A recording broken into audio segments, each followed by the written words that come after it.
There you go. Thank you. Sorry about that. Hope you all heard me. Essentially, all I've done is call the meeting to order. I've asked Board Member Tony Pena to lead us in the pledges.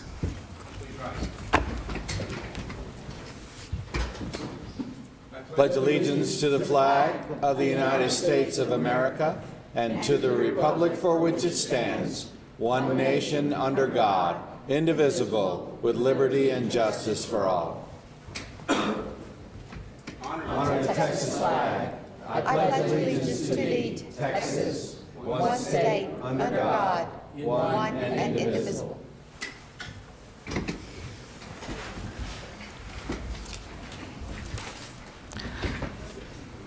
Roll call. Chair Jamie Whitcliffe. Present. Martha Gale Reed-Lynch. Present. Buster Renfro. Present. Clayton Black. Present. James Bolton. Present. Jim Jeffries. Present. Sean Pena. Present. Alex Silstra. Present. Joyce has communicated that she had a business engagement that is keeping her from being with us today, and I will move that she have an excused absence. Madam Chair, I move that the absence of Joyce Yanuzzi for our February 8th board meeting is hereby excused. A motion and a second. Any discussion? All in favor? Aye. Anyone opposed? Motion passes unanimously. We will move to the election of vice chair and secretary. At our November the 16th meeting, a slate of officers was presented, with vice chair being Martha Gale Reed-Lynch and secretary proposed being Earl Buster Renfro. Of course, our process allows for nominations from the floor today, and so I'll first open for those. Madam Chair, Mr. Renfro? I would like to respectfully decline the nomination for the position of secretary. I would also like to, at this time, nominate Board Member Bolton. Second. Okay, we have a motion and a second on that issue. So we'll be in discussion. Are there any other nominations?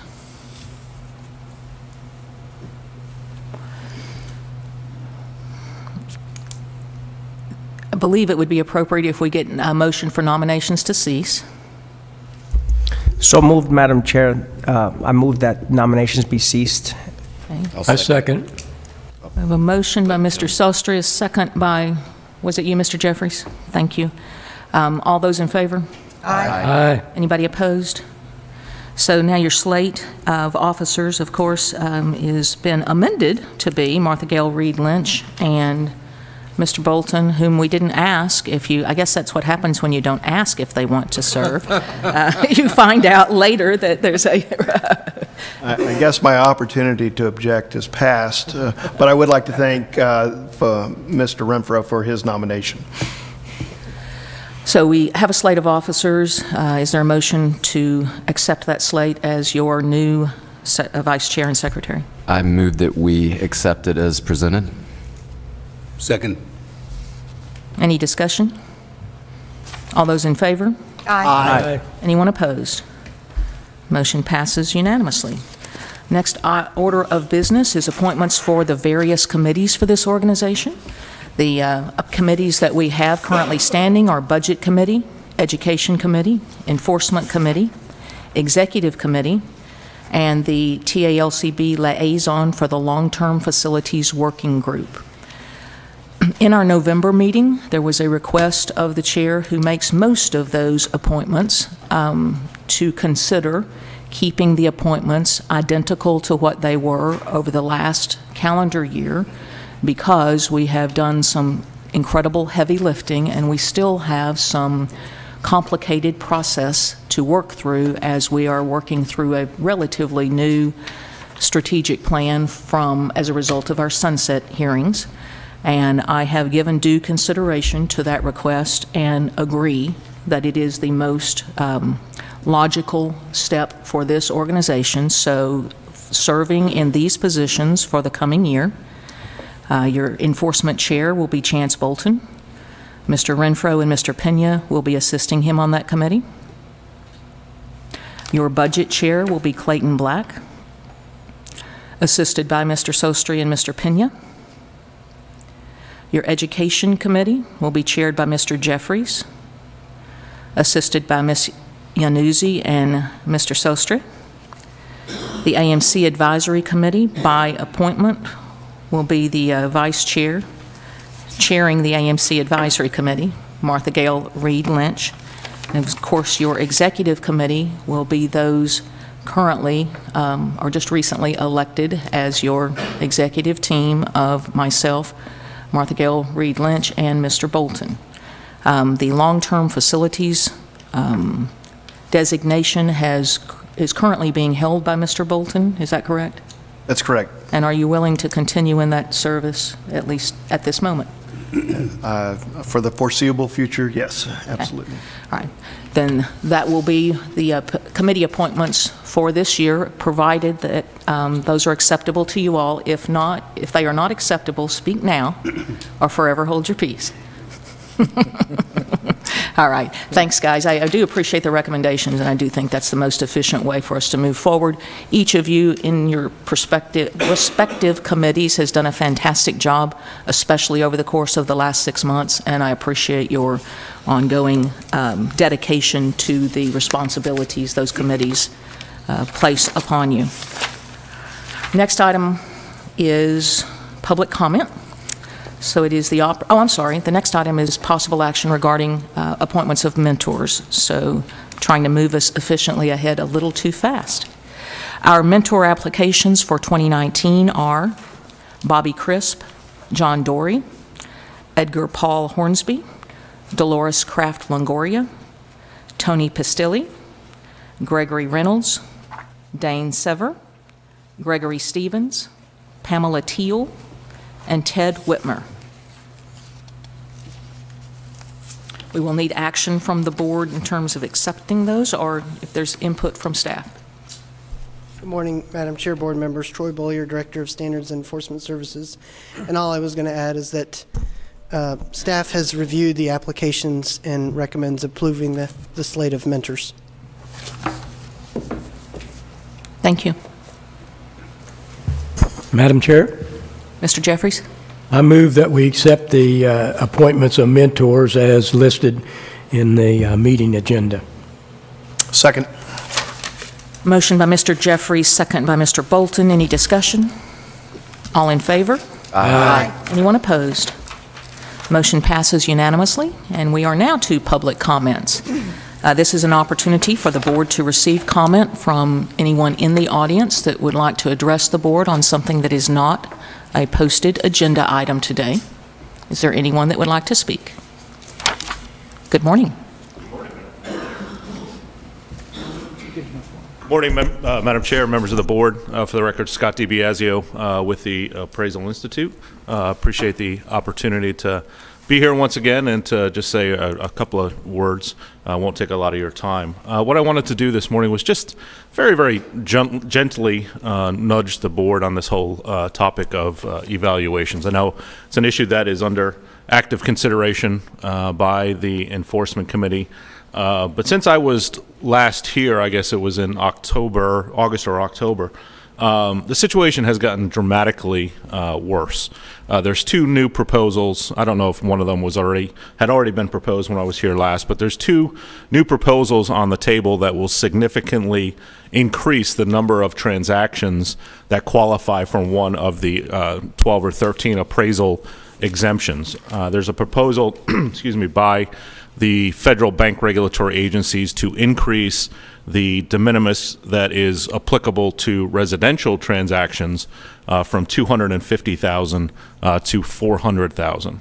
Similarly, there's a proposal by the National Credit Union Administration to increase the threshold applicable to all non-residential transactions engaged in by credit unions to $1 million. If those two proposals go into effect, those are all going to be transactions that currently require an appraisal that now will be allowed to go forward with an evaluation.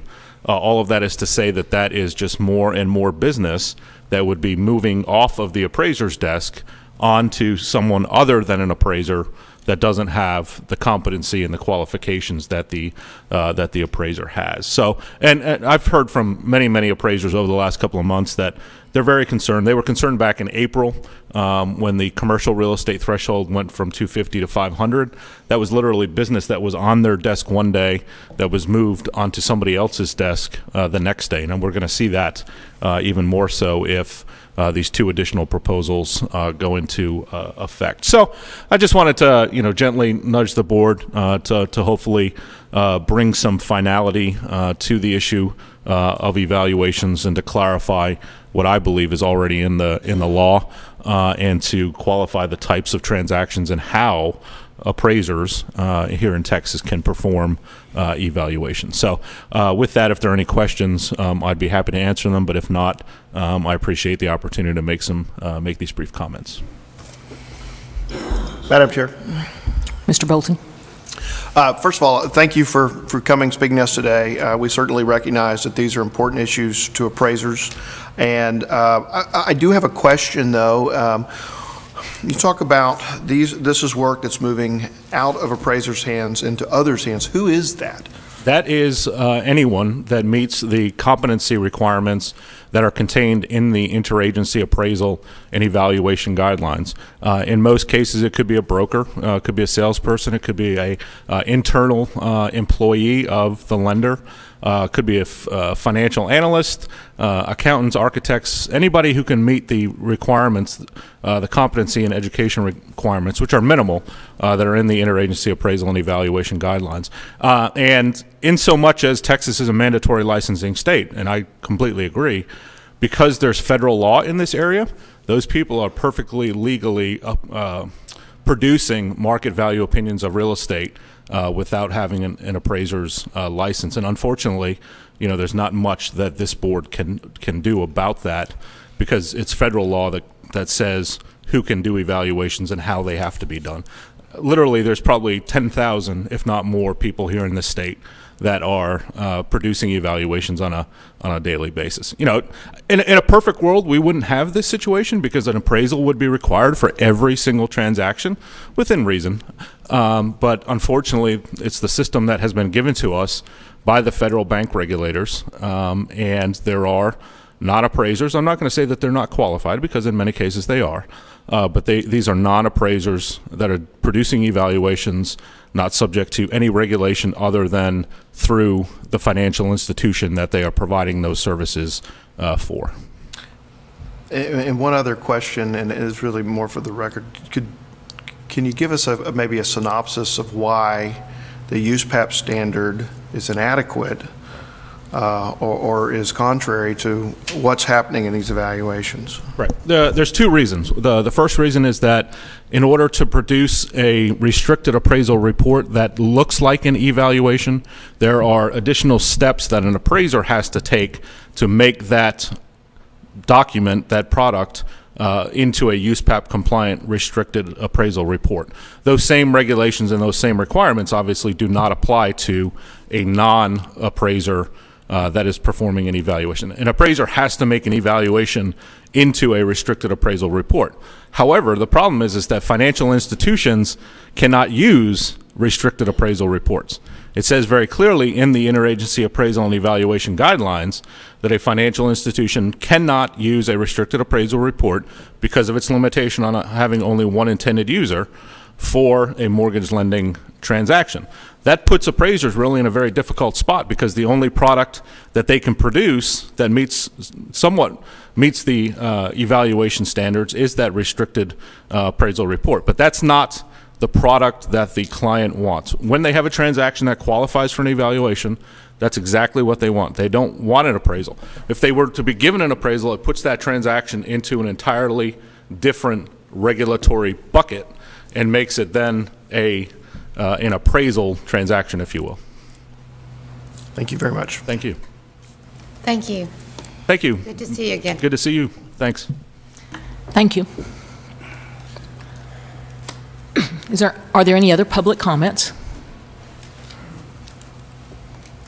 We will move then to the consent agenda. Agenda item number 7, the ratification of the official record of the October the 12th, the November the 15th and the November the 16th board meetings, the approval of agreed final orders in the matters of complaint number 18145, Miller, complaint number 19107, Ethington, complaint number 18137, and others, Ethington, complaint number 17319, Huey, complaint number 18219, Alley, complaint number 18220, Alley. Are there any items on the consent agenda the board would like to move from the consent agenda for discussion?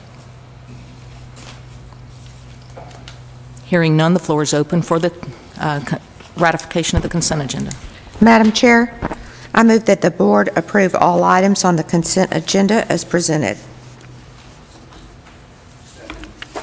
A motion by Ms. Lynch, a second by Mr. Pena. Any discussion?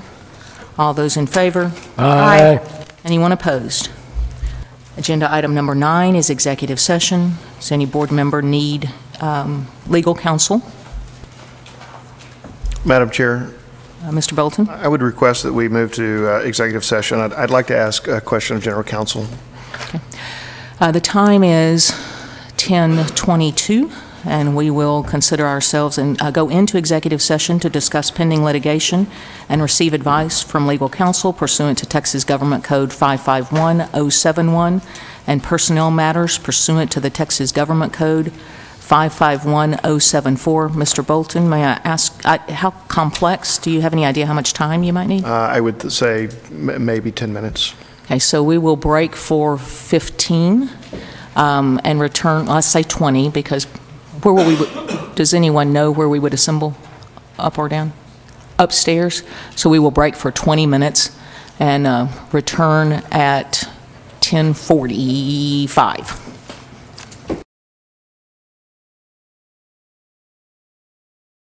And we are reassembled back in open session. There is no action to be taken from the executive session. First item on our continued agenda is committee and working group reports. We'll start with an enforcement committee report. Mr. Bolton, are you going to be doing that for your group? Yes, sir.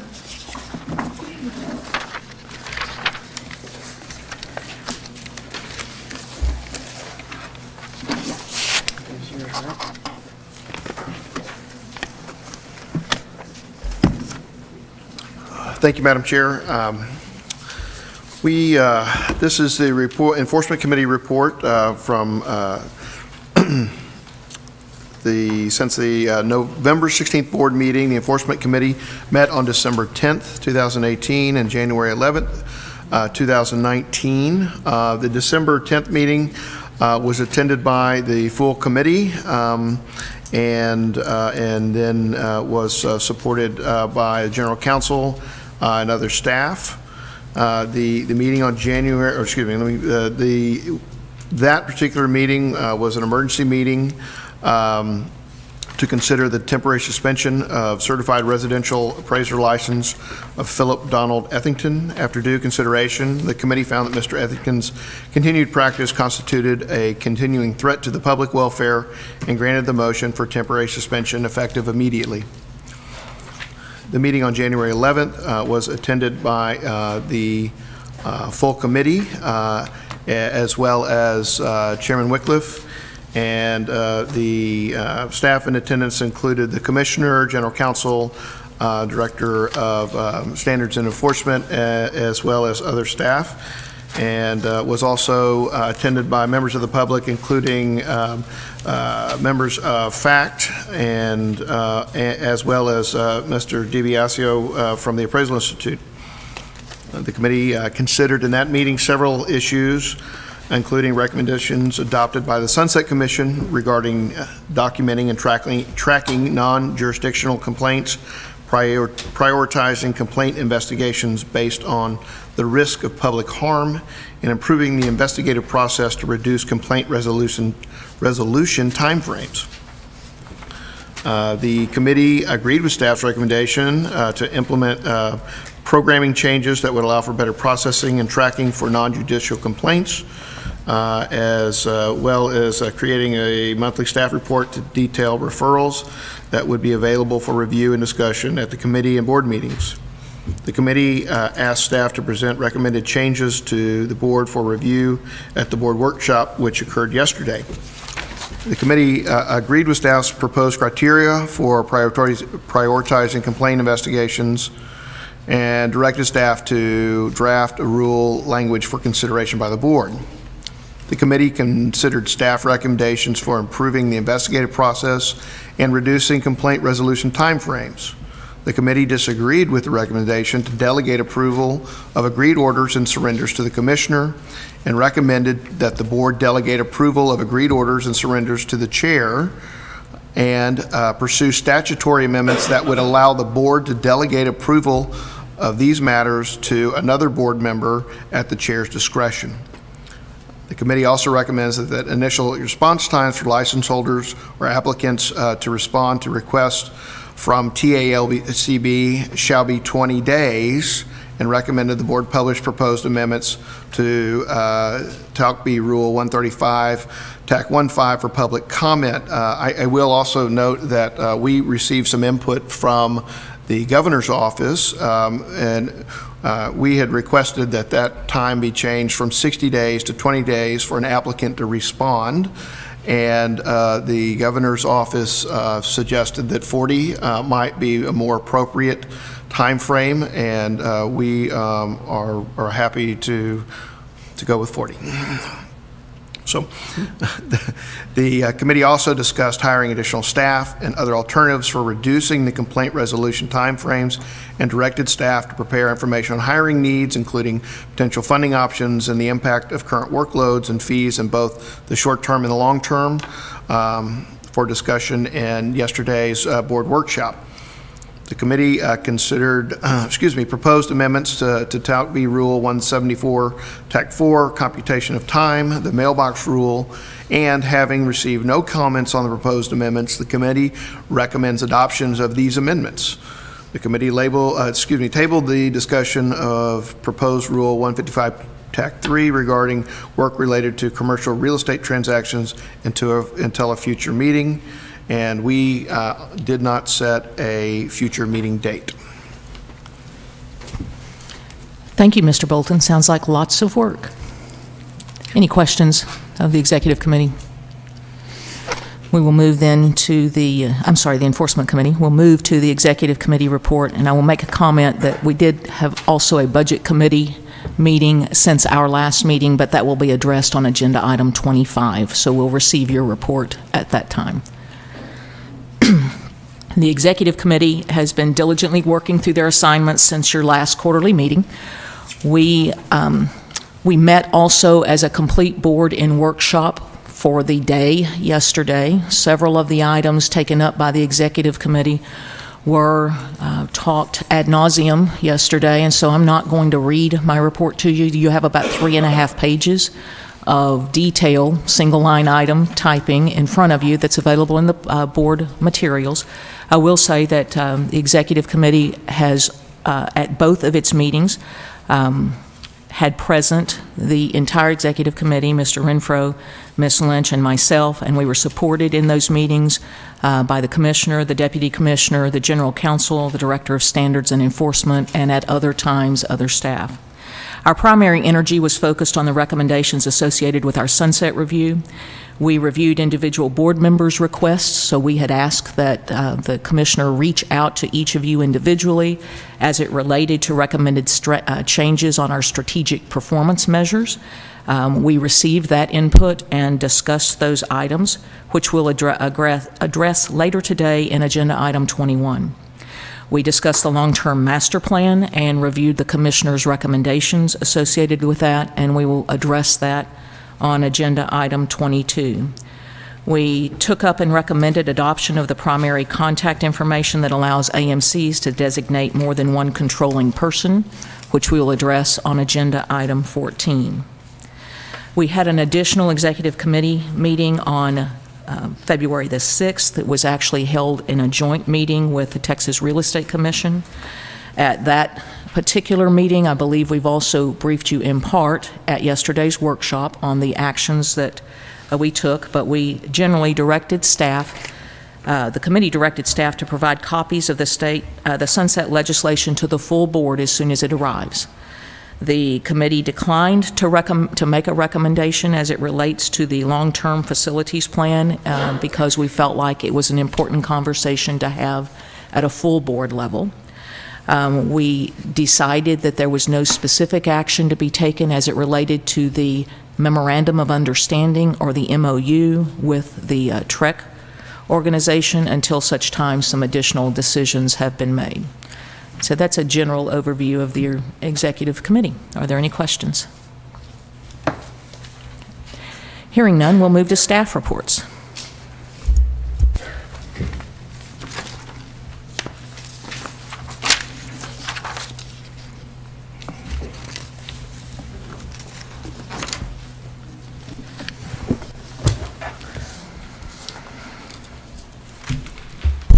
Morning, Madam Chair and board members. Welcome to your regular quarterly business meeting. We greatly appreciate the extraordinary commitment you have each made during the sunset review process to be available for all of the extra time needed to consider data, research, and options for implementing the requirements established by the Sunset Commission decision report.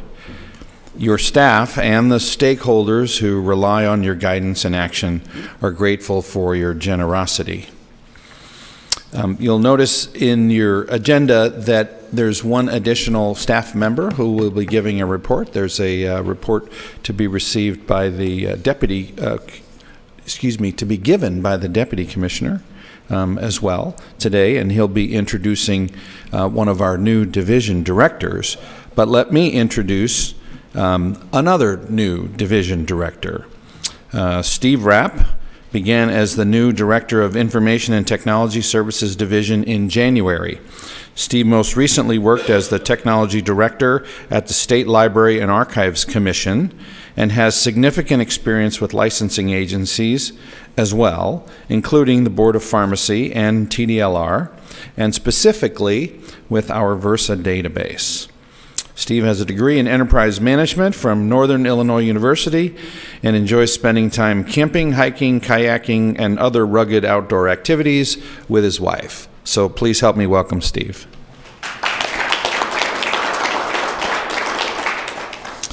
I'm also pleased to announce that Jennifer Wheeler and Denise Sample, currently the education manager and the licensing manager, will both be promoted to division directors effective on March 1. As managers of the education and licensing departments, respectively, each has demonstrated the ability to lead a focused program effectively. Each will be given the opportunity to further demonstrate their potential for leadership of these two crucial areas, which will assume the status of separate divisions on March the 1st. Please join me in congratulating Jennifer and Denise and Gwen for their new roles. We expect great things from these two outstanding performers, and they'll be formally introduced to you and give their inaugural reports at your May meeting. Okay. Our current and long-serving Education and Licensing Services Division Director, Gwen Jackson, will be taking a new position in the Education Division, focused on direct interaction with our many education providers.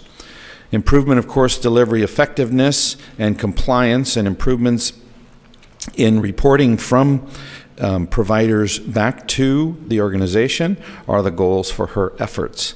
This is an area we have long planned to address more effectively, and with the addition of the board's education enhancements beginning in September, it is time for this focus. Also, our long-serving Commission General Counsel, Carrie Lewis, has given notice that she will be retiring in early May of this year. A search is underway for a new general counsel as soon as possible. We hope to have significant overlap time so that Carrie can transfer as much knowledge as possible to assist with the transition and to not burden our other general counsel with having to wear two hats. We will miss her excellent contributions to this agency over 9 years, and she will also be, we'll bid her an appropriate farewell at our May meeting as well. So adding additional focus and resources to our education and licensing areas will enhance our customer service response and make it more effective. Recognizing and retaining valuable talent and finding new exceptional talent are ongoing challenges for any team, and if managed well, will produce even better results. I don't think I need to reiterate the amount of work that has gone into addressing all of the sunset issues. I can only say it has been quite a challenge on both you and your staff team, and each has responded tremendously. And we have a lot of work to do still in today's meeting, so unless you have questions for me, I will turn it over to the directors for their reports. Thank you, Commissioner. Okay.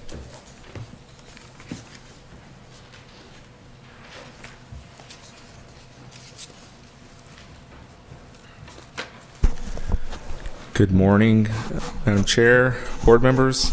Tony Slagle, Deputy Commissioner. I wanted to provide a brief update on customer service. As you know, I send out a monthly update via email with some of these numbers, but I just wanted to touch them in a public meeting as well. So in January, the call center, the contact center, received upwards of almost 27,000 calls. About 12,000 of those calls, that's about 12,000 more calls than were received in December, or an 82% increase from the calls we received in December. 13,792 of those calls were handled by the staff, answered directly. 8,000 of them were returned through either a courtesy callback or they were transferred to another portion of the division or the agency to be handled. We had an abandonment rate of 18%, which was up from the prior month of 14%, and our average hold time in January was 15 minutes. It was 10 minutes in December. I would like to just let you guys know, I know we're early in the month, but as of yesterday, our hold time is trending down. The end of yesterday, the hold time for the day at least was 7 minutes. So, and it's been trending that way throughout the month as well. I did want to address one of the reasons why the call volume increased and we had an increase in hold time and likely abandonment rate. Mid-December, we realized there was an artificial cap on the number of calls that could come into each of the queues. We thought we had addressed that previously, but that hadn't been addressed, and it capped the calls at 30, I believe, per queue, around that. And so anytime you reach that number, you either got a busy signal or you were disconnected. We didn't think that was good customer service. So we removed that cap, but by doing so, that increased the volume of calls. It also increased the hold time. We were weighing the option of whether someone would rather have the option of reaching someone directly or getting disconnected. We thought better that they get the opportunity to address someone in person on the phone. We also knew that we were training 2 people in December that would be placed on the phones by January, and they were. And we also knew we were looking to add upwards of 8 people on the phones as well. So that weighed into that decision. But that is a direct result of the increased hold time was removing that governor. So I just wanted to make you all aware of that. I also wanted to let everyone know that we've started. Last June, we completed an audit of the contact center. Our internal auditor came in and looked at efficiencies and gave us some suggestions on things we could do to improve that. We've begun that process on the licensing side as well. And they're going to look at our licensing process and identify any possible efficiencies that we can make towards licensing to make sure we're doing everything we can to be processing applications and renewals in a timely manner. So that process has begun. A couple of things I addressed in my monthly meeting that I just wanted to touch on again, or my monthly report that I want to touch on again, were some customer service projects that we're doing. So the application tracker, which I'm just going to show a graphical representation of it. Hopefully this You can see it up there, but we're still in the process of getting it finalized. But essentially, that's tough to see. But you'll be able to go to the website, the front page of the website, and search by name for an application you have open, and that essentially will show you. That's a graphical representation of what we're looking at. I know it's tiny, I apologize, but it'll be a checkbox, and it'll show you in the process where you are, and underneath each box will be a link you can click on that will explain what each of those processes are. As I've explained previously, we're rolling this out initially for online sales. They're our highest, or just sales agent applications, they're our highest volume of apps, but once we get this working, the next focus is on appraisers. So we're going to work for it on appraisers. And the thought is, because it's a pain point on the call center for people to call and say, where are you on my application? They'll be able to access this online, not have to call for it, and if they get a question on it, it'll be focused rather than where are you? It'll say, oh, I see you've requested additional documents from me. I don't know what those are. Can you explain what those are? So hopefully it'll be helpful on a myriad of ways. It'll reduce the reason for people to call and provide a good customer service for our license holders and our applicants. The VO document upload was another project we're working on, which would allow people to upload their documents through our Versa online process. As I mentioned yesterday, and would like to do so just publicly, we are in the process of getting that worked out between two outside vendors, our current vendor of record, Versa, and Nubis, so they can communicate to each other. We're looking at a roughly about a 6-week process to get that in-house before we can start testing it. So we're hoping to have something to tell you guys to go live on sometime by mid-April if everything works out okay. And then one thing that I haven't talked about previously but have gotten an update on recently this week is we're working on a process by which we can display CE requirements per individual license holder online. So if you want to know what you need to take, we don't currently have that ability to do that online, and we're moving towards that, and hopefully I'll be able to, by my next monthly update to you, give you an indication that we've moved significantly towards having that available and maybe even up live. I don't want to promise anything right now, but we are moving towards that. Before I continue, are there any questions? I know I kind of threw a lot at you, but. I just want to say we're really pleased with all the progress that you've been making, and with the uploading the documents and eventually having our CE online, so you'll have it there. It just saves an extra step. The efficiency is perfect.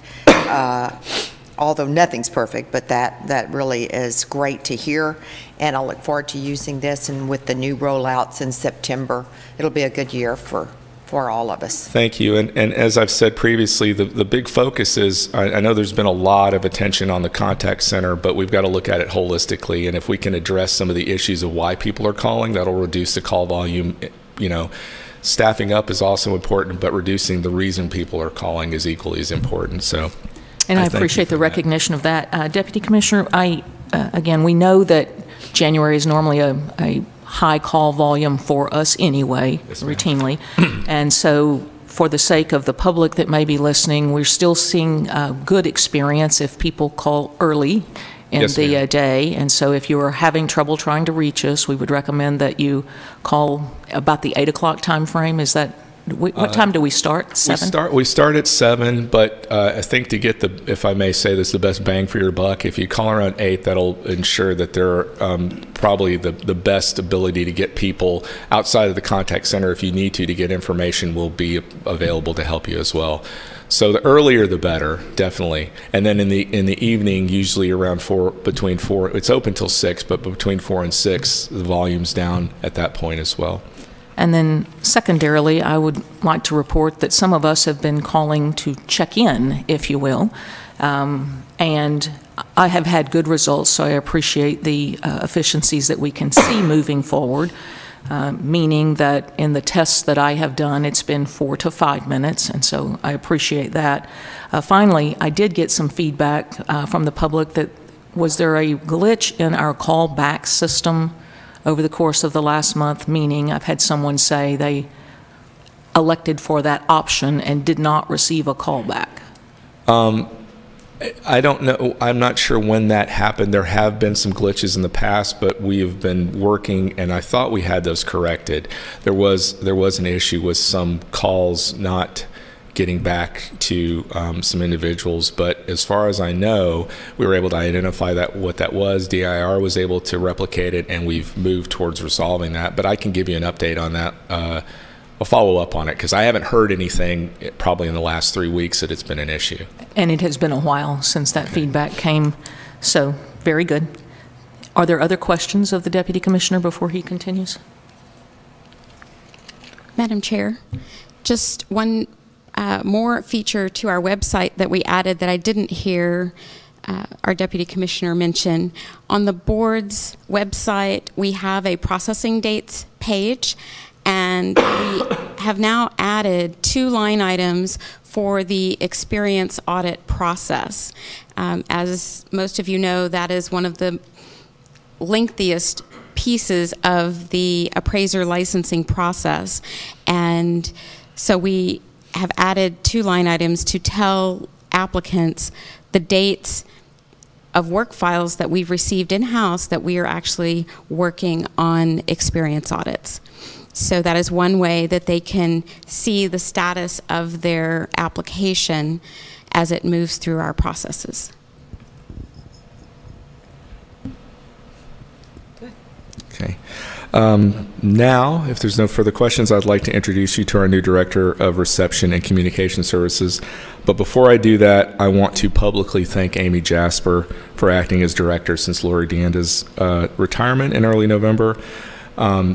She was a huge help. Her leadership was instrumental in making sure that the contact center ran as smoothly as possible during that time. And she was also able to recognize some issues and ask some questions that got us focused on certain limitations we weren't aware of and get those corrected moving forward. So I really appreciate her help and her leadership in that. So I wanted to just thank her for that. And now...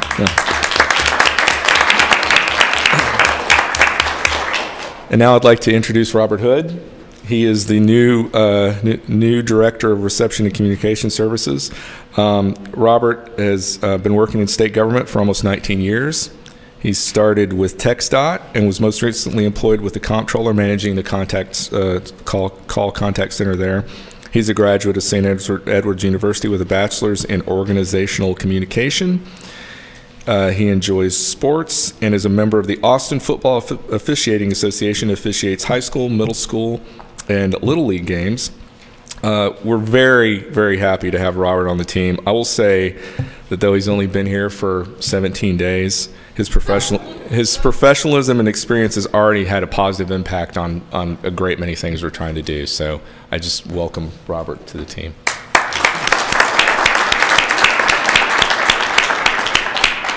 And that is all for me, unless anyone has any other questions.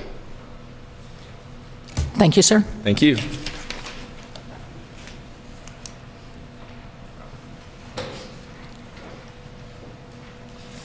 If 17 days gets such a remarkable achievement, I can't wait to see what 36 days gets us, right? Now, you guys are doing a good job trying to turn the ship for us. Thank you.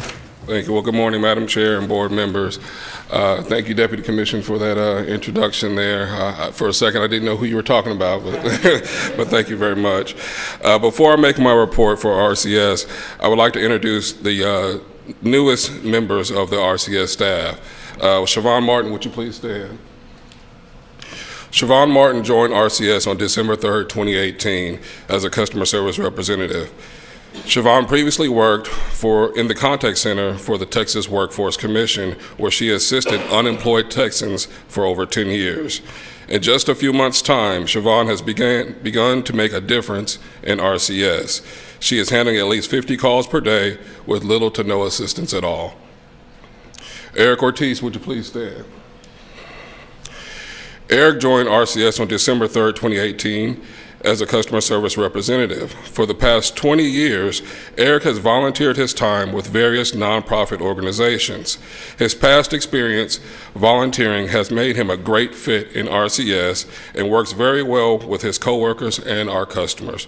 Please join me in welcoming Siobhan and Eric to our team.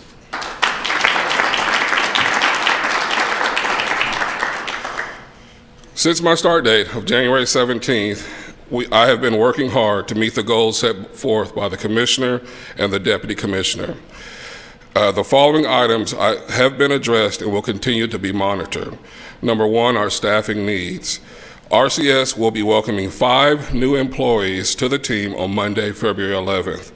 On February 12th, an additional 3 more temporary employees will be joining the team, which will make 8 new trainees. My plan is to have these employees trained and assisting with phones within the next 3 to 4 weeks. They should have an immediate impact. The second thing will be technology.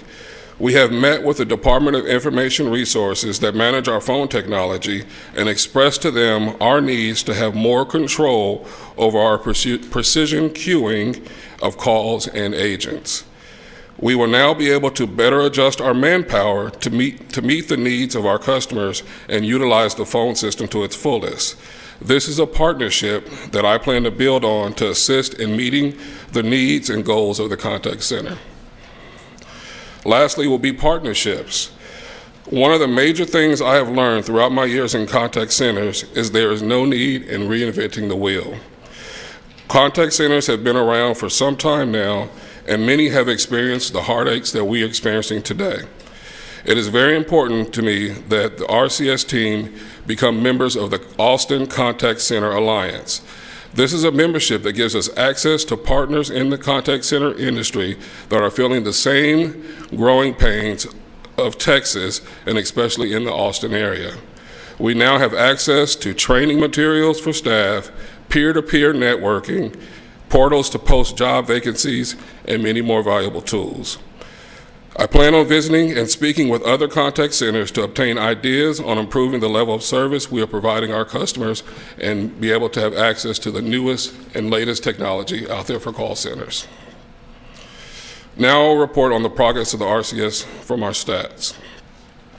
On our C1 report for the month of December, shows 14,711 calls were presented to RCS and 12,697 calls were handled by the RCS team.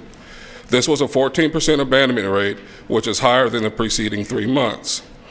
The lower number of calls and the higher hold times and abandonment rate in December can be attributed to the adjustment made to our phone system in late November, and our Deputy Commissioner mentioned that earlier.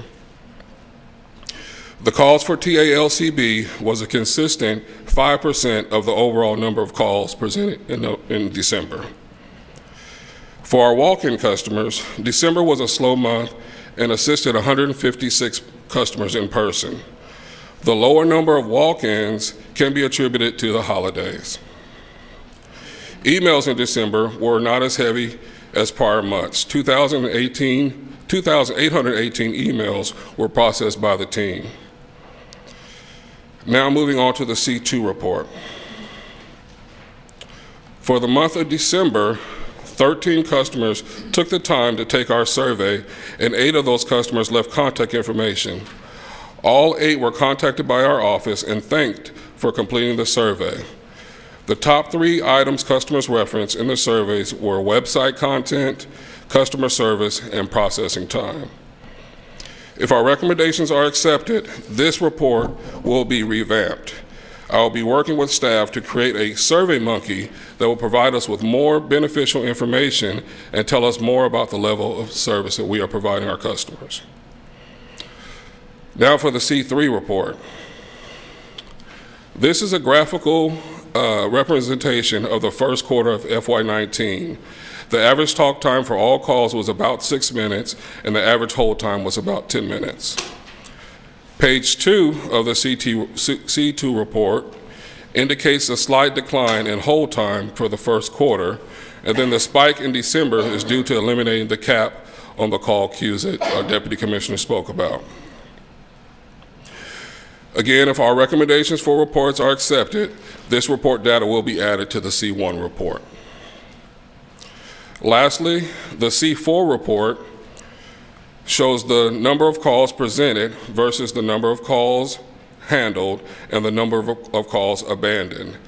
This is another graphical representation of the comparison of November to December when the call volume was lower but abandonment rate was higher due to removing the cap on all queues. I'll be happy to answer any questions you have.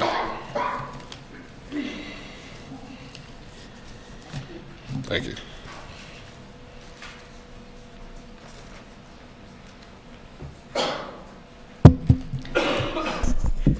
Good morning, Madam Chair and board members. I am very pleased to announce that we have a new staff person in ELS. Her name is Melissa Wyndham. She joined the agency on the 3rd of December as a licensed permit specialist in the ELS division. Melissa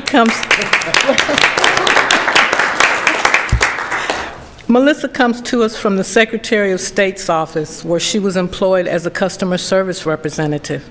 She also has 6 years of experience as a licensed permit specialist 3 at the Texas Department of Motor Vehicles, where she reviewed and processed license applications and was co-author of a training manual posted on the DMV website.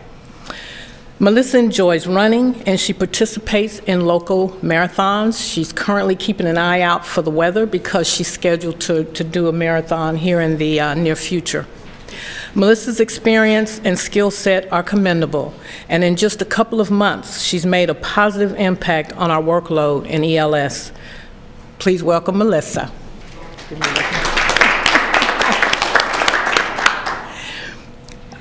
The first report in your packet for ELS is the report on the active certifications and licenses, and it's broken down for you by certification or license type for several fiscal years.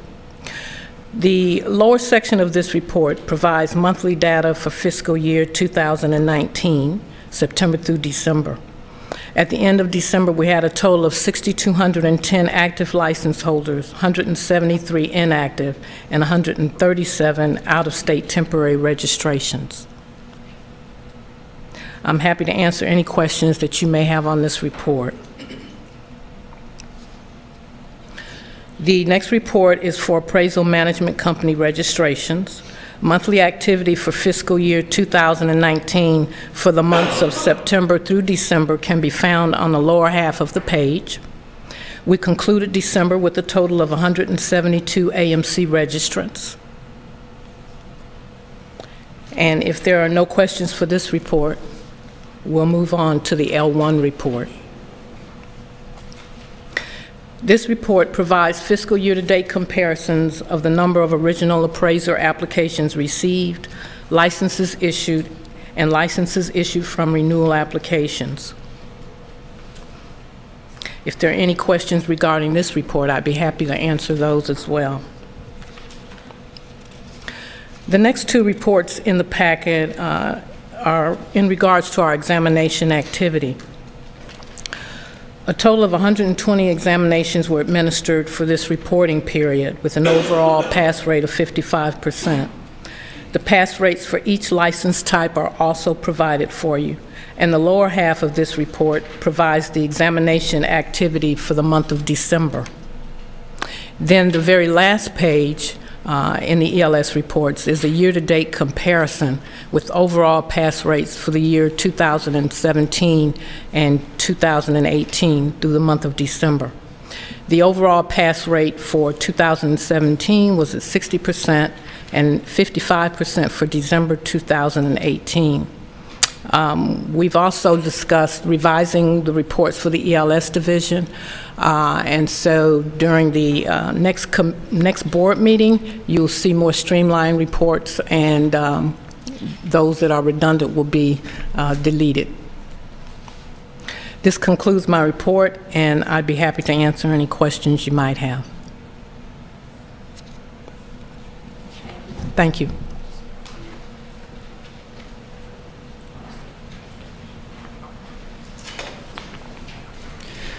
Good morning, Madam Chair, members of the board. Before I begin reporting on the I-1 and the I-2 reports, I'd like to circle back at the last board meeting.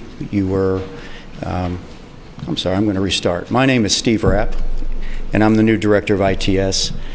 for the Texas Appraiser Licensing and Certification Board and the Texas Real Estate Commission. Now, before, at the previous meeting, it was reported that we were in the process of interviewing contractors to help with the large ITS workload that we have. I'm happy to report today that those 3 contractors have been hired, and they are actively working on either the priority projects that have been identified or other supporting projects which freed up internal resources to then focus on those priority projects. If we can turn to the I-1 report. This report shows our web statistics and online utilization for our applications and renewals. As you will see, our web utilization continues to trend upwards. And in regards to our online transactions for applications, we had a nice spike in December of 75%, and those numbers continue to trend upward as well. Regarding renewals, those seem to sit right around early 90%, and of course our AMC panel transactions hold steady at 100%. Any questions there? If we can look at the I-2 report, that is a graphical representation of the previous report. It shows you the full year, actually 13 months worth of data, so that you can compare, you can see what the trends were for the year 2018, and then you can also compare our statistics for this current month, the December 18 and December 17 statistics. This concludes my report. I'm happy to answer any questions you may have. Thank you. Thank you.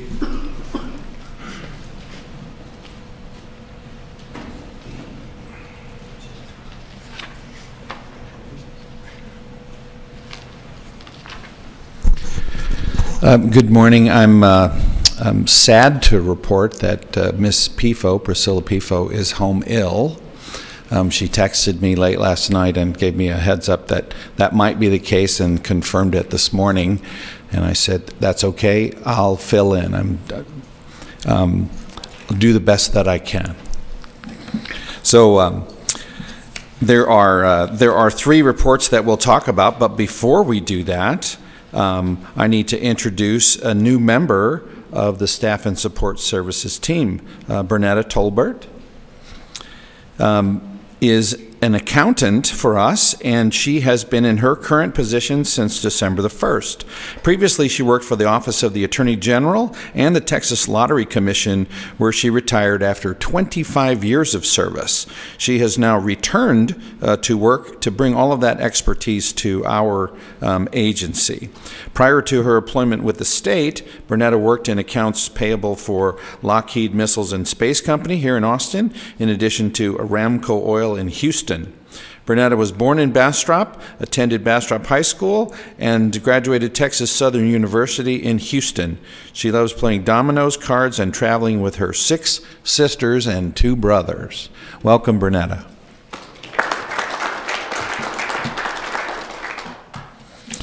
All right. So the 3 reports that we'll talk about, first is the S1 report, which is the budget status report. So this is a monthly report that records exactly where we are for expenses in various line items and revenue in various line items.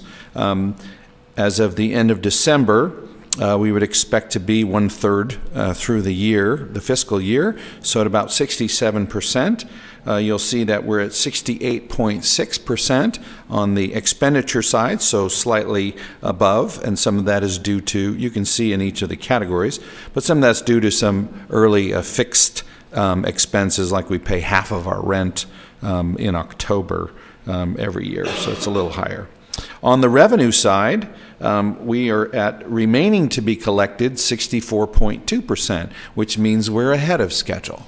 Okay, so we've actually collected a little more revenue than we had originally projected, and that's always good news. If you have any questions about that report, I'd be happy to answer them. All right, if you'll turn to the S2 report, this is the investment report. investment in cash is reconciled in the middle of the section, just above all of the signatures of those who are responsible for tracking this and putting it together, our very able team there. So you'll see we have a total of about $2.1 million, of which $1 million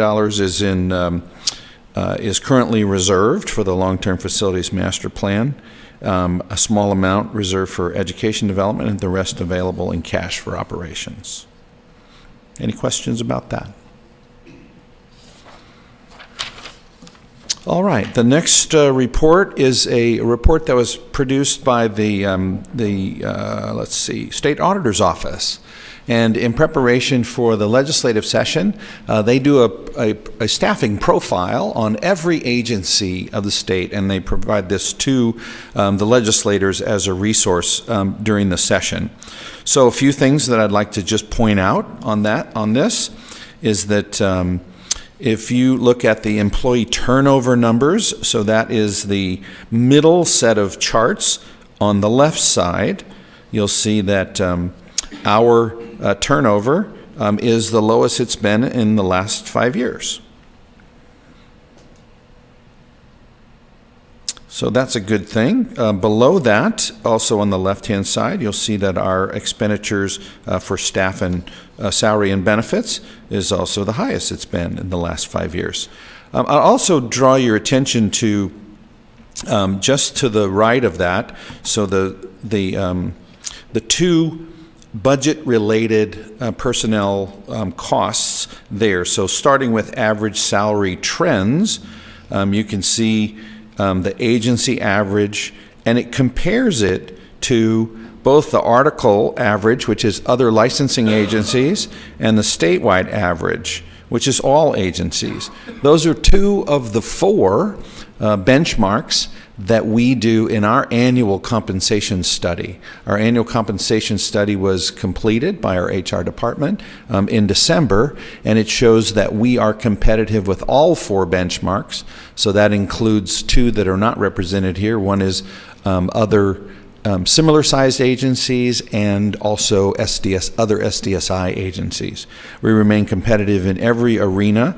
There is one classification for education specialists where we have taken some action there because we're not as competitive there as we are in all of the others. So as you can, if you kind of track across that, you'll see that this is the first year, FY18, where we exceed the article average. That means across the board from our from the reception and communication services, our folks that man the front lines of the phones and handle permits, licenses and permit applications, kind of our intake positions, all the way up to the top. If you average all of that, we now exceed other licensing agencies, which really helps us in recruiting and retention. So I'm happy to answer any other questions about that. There's lots of other data and analysis on there for you if you care to dive into it. But those are the highlights I thought were worth pointing out. Any questions for me? All right, thank you.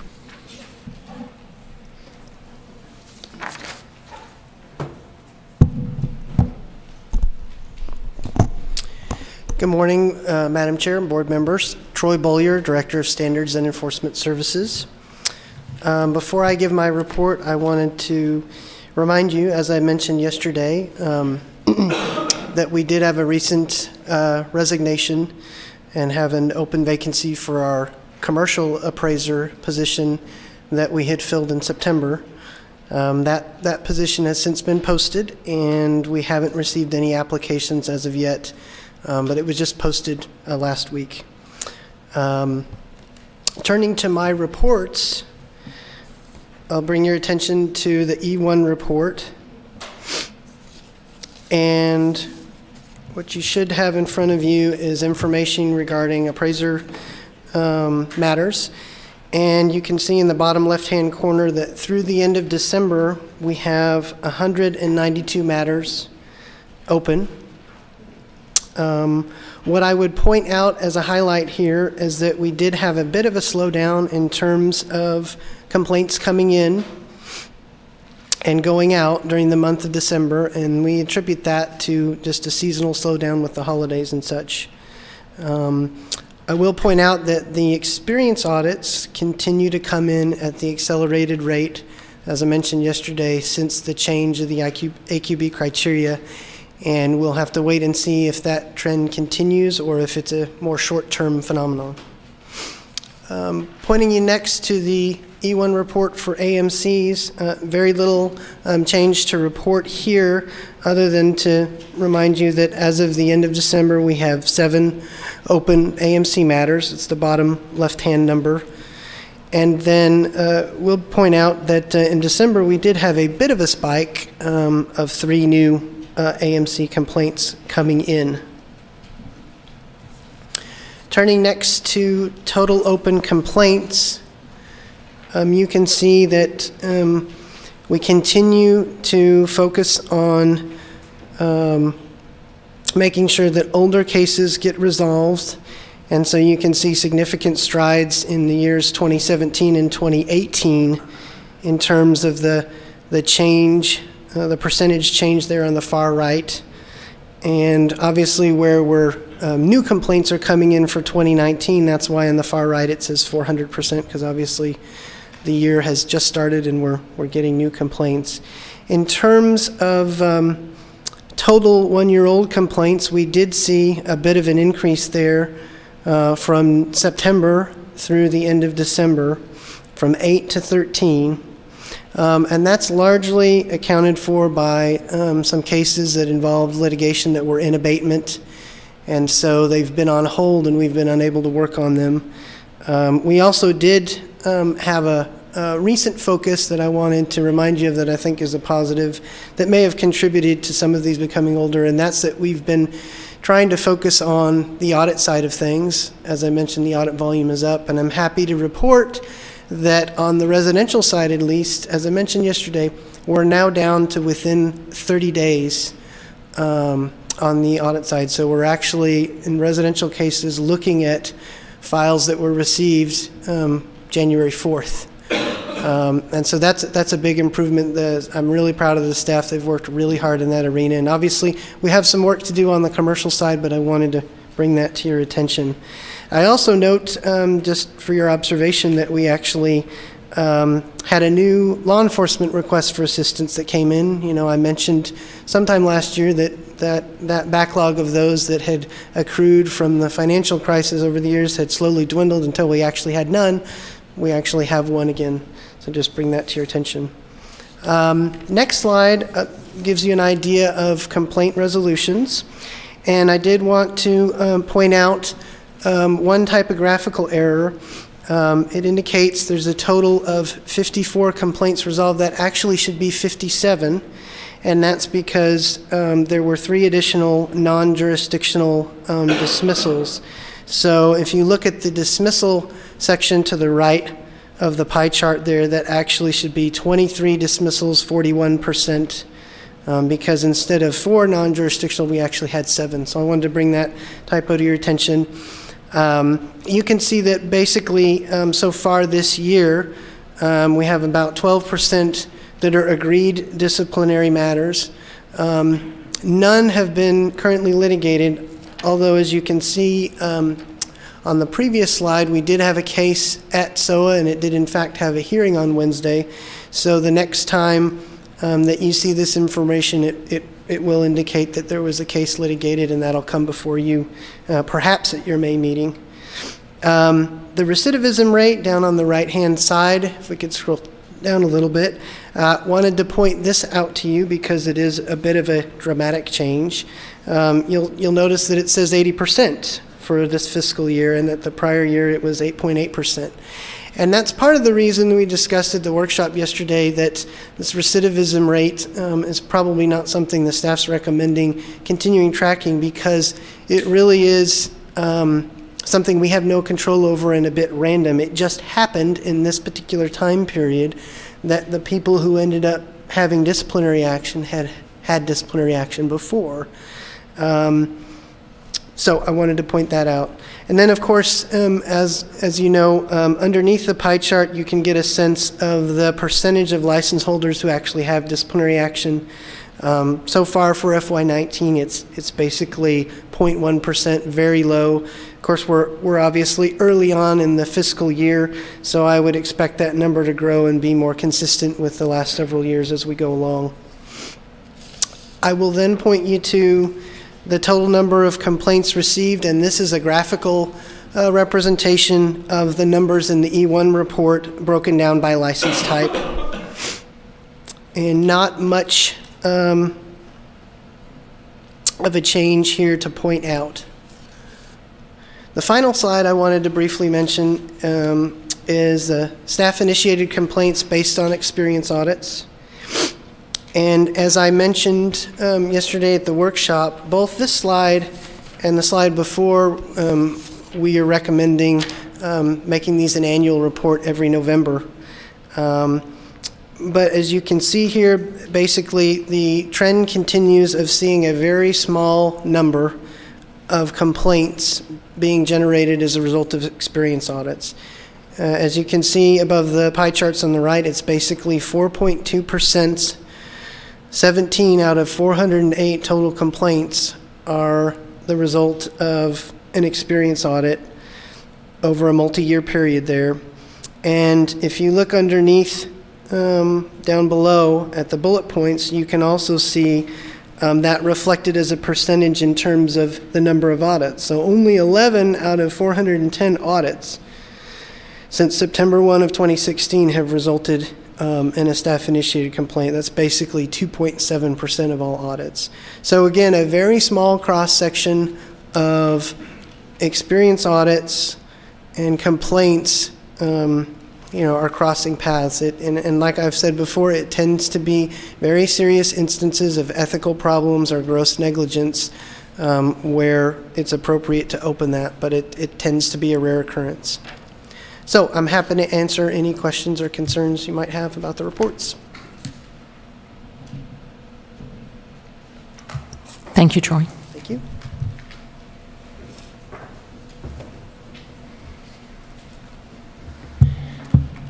I believe that will conclude staff reports, and we will move to agenda item number 13, rules for possible adoption. Yes, Madam Chair and board members, Kristen Warman, General Counsel. Agenda item 13 is the discussion and possible action to adopt amendments to TALCB Rule 157.4, Computation of Time Mailbox Rule. The amendments to this rule provide additional guidance to applicants, license holders, and members of the public, and clarify the requirements for computing time under the TALCB rules. We received no comments from stakeholders on the amendments as they were proposed and published in the Texas Register, and staff is recommending the amendments be adopted as published. Madam Chair, Mr. Pena. I move the staff is authorized on behalf of this board to submit for adoption amendments to 22 TAC 157.4, along with any technical or non-substantive changes as required for adoption. A second. We'll give credit for the second to Mr. Soster. So is there any discussion? All those in favor? Aye. Anyone opposed? Motion passes unanimously. Mr. Bolton will get you the next time. In fact, Thank you, Madam.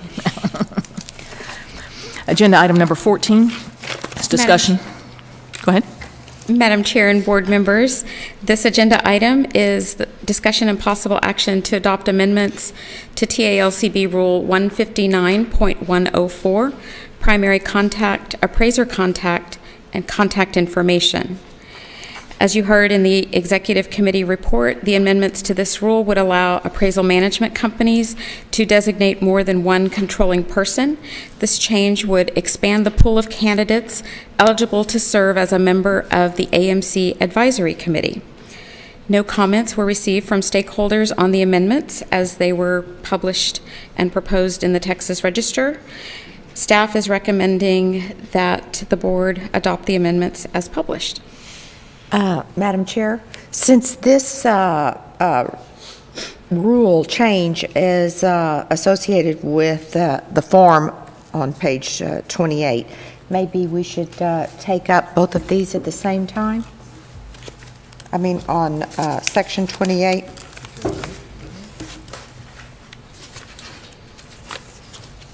A form change.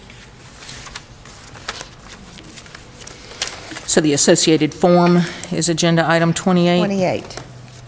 Okay. That's fine. That's acceptable. The forms in agenda item 28 are associated with this rule change, and they have been revised to allow for the designation of more than one controlling person. Those three. Probably need to do two steps, right? Make a motion for the rule change, and that will make the forms be appropriate. I can make a motion. As you proceed? Both. I was just going to identify the three forms that were being changed for the record. Application for registration as an appraisal management company, renewal of registration as an appraisal management company, and appraisal management company change of controlling person.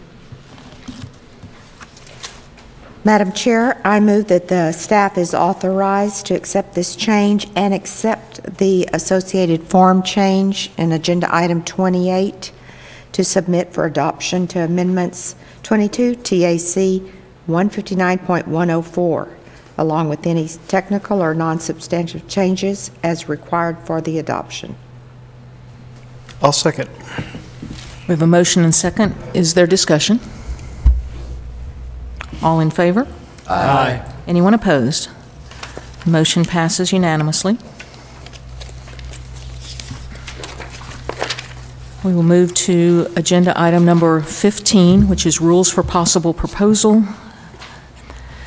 Madam Chair and board members, before we begin the discussion of this item, I wanted to point you to a handout you should have received on your dais. This is a revision to the proposal for amendments to 153.15, experience required for licensing. The change that was made is to reduce the response time from 60 days to 40 days. And that appears on the second page of the handout in the right-hand column, subsection 2. The proposed amendments to this rule, 153.15,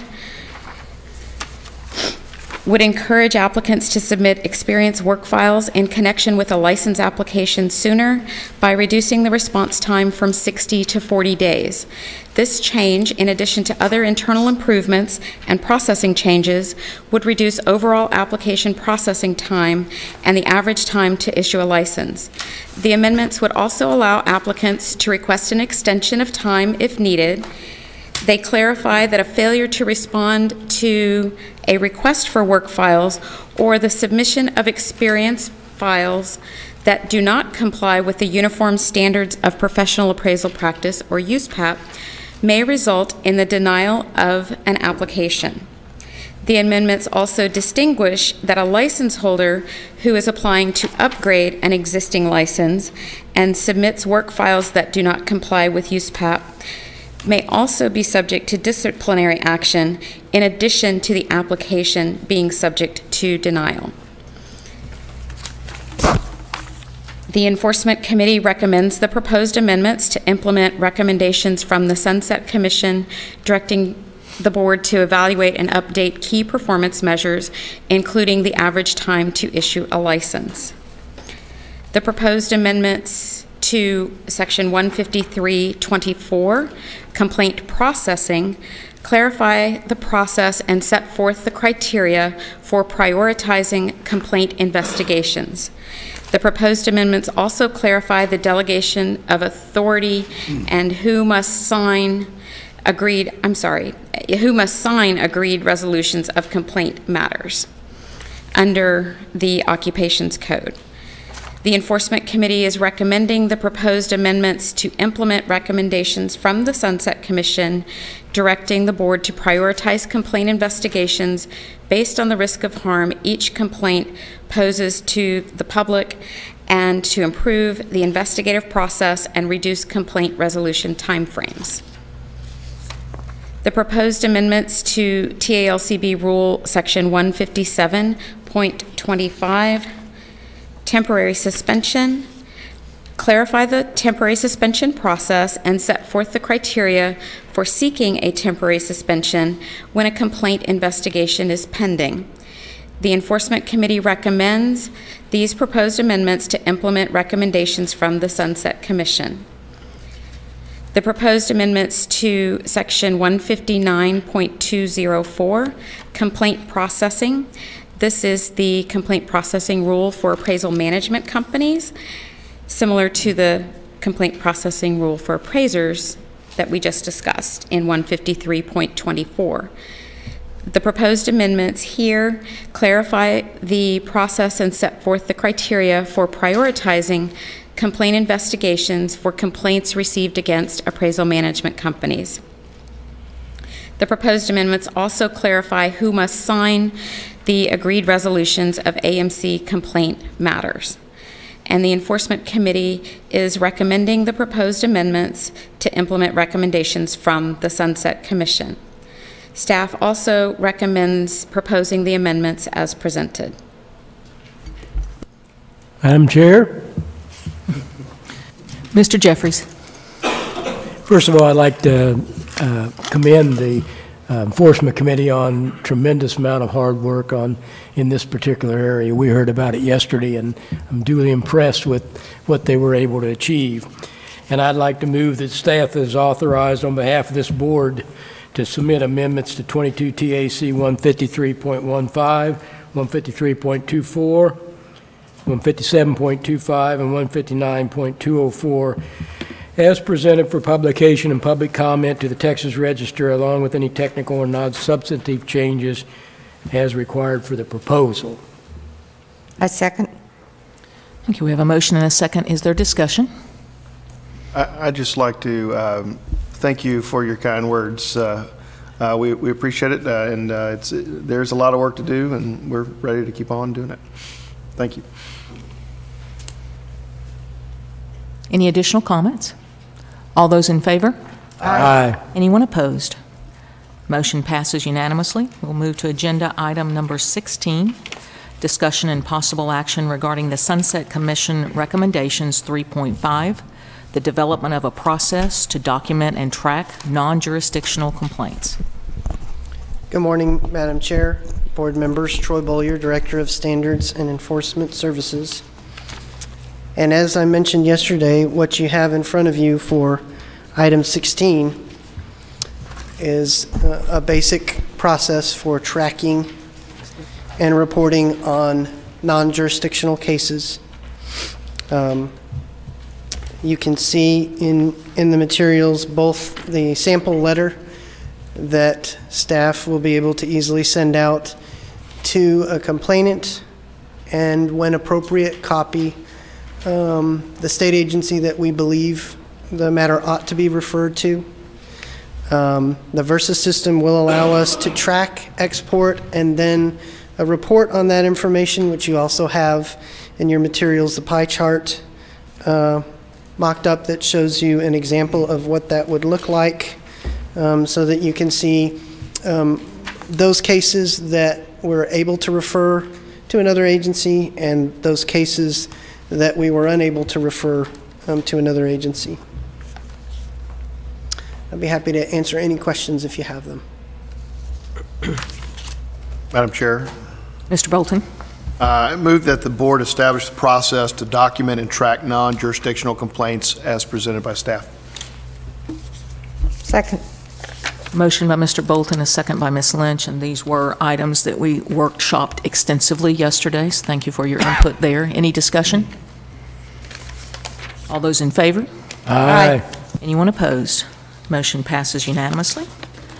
We will move to agenda item number 17, discussion and possible action regarding Sunset Commission Recommendation 3.6 to develop a process to prioritize complaint investigations based on a risk of public harm. Madam Chair and board members, as we discussed yesterday and as Ms. Warman just went over with the rule proposals, the staff and the Enforcement Committee have developed those recommended rules that will enable the staff to prioritize and focus on high public risk complaints and address them in a timely manner and provide us the tools we need to do that, including temporary suspensions where appropriate. Madam Chair? Mr. Bolton. Move that the board establish the process to prioritize complaint investigations based on the risk each complaint poses to the public as presented by staff. I second it. A motion by Mr. Bolton. Mr. Jeffries, was that you? Second by Mr. Jeffries. Any discussion? All those in favor? Aye. Anyone opposed? Motion passes unanimously. We will move to agenda item number 18, discussion and possible action regarding Sunset Commission Recommendation 3.7 to develop a plan to improve the investigative process to reduce the complaint resolution timeframes. Madam Chair and board members, I have handed out to you some supplemental materials related to items 18 and 19. You had asked yesterday for a cost-benefit analysis related to the in-house versus outsourcing question regarding contractors. And I just wanted to take a moment to help perhaps solidify and clarify the staff's observations with regards to this, that they really are two separate issues. Mr. Boyer, before you get into an explanation, can I go ahead and open agenda item 19, because as we were dealing with it yesterday and even today, it seems to make more sense to me for us to have them both open. So item 19 is the discussion and possible action regarding outsourcing experience audits for the certified general appraiser license applicants. And that way, what you're making cross-references to both items will be open so we can openly discuss it. Thank you. And I apologize for interrupting you. No problem.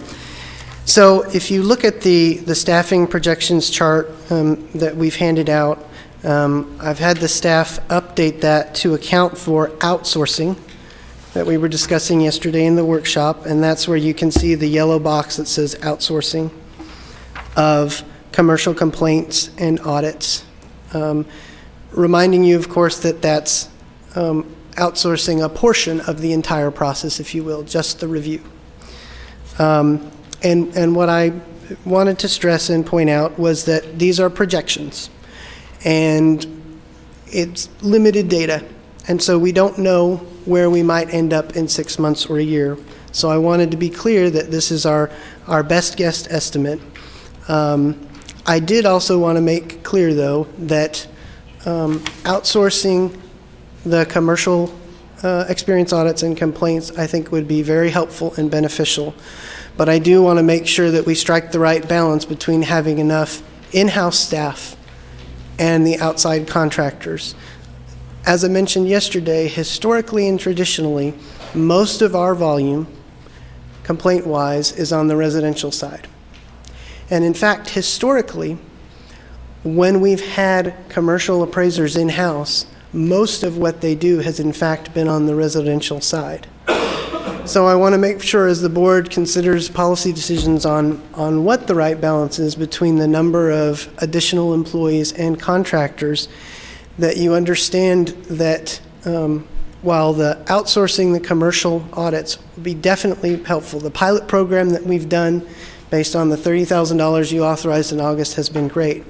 But I want to make sure you understand that I think if we're going to meet the sunset obligations that they've identified for us, which is basically going to about a little over an average turn time of 300 days down to about 180 days, is a significant change that we're going to really have to focus on, and we're committed to doing.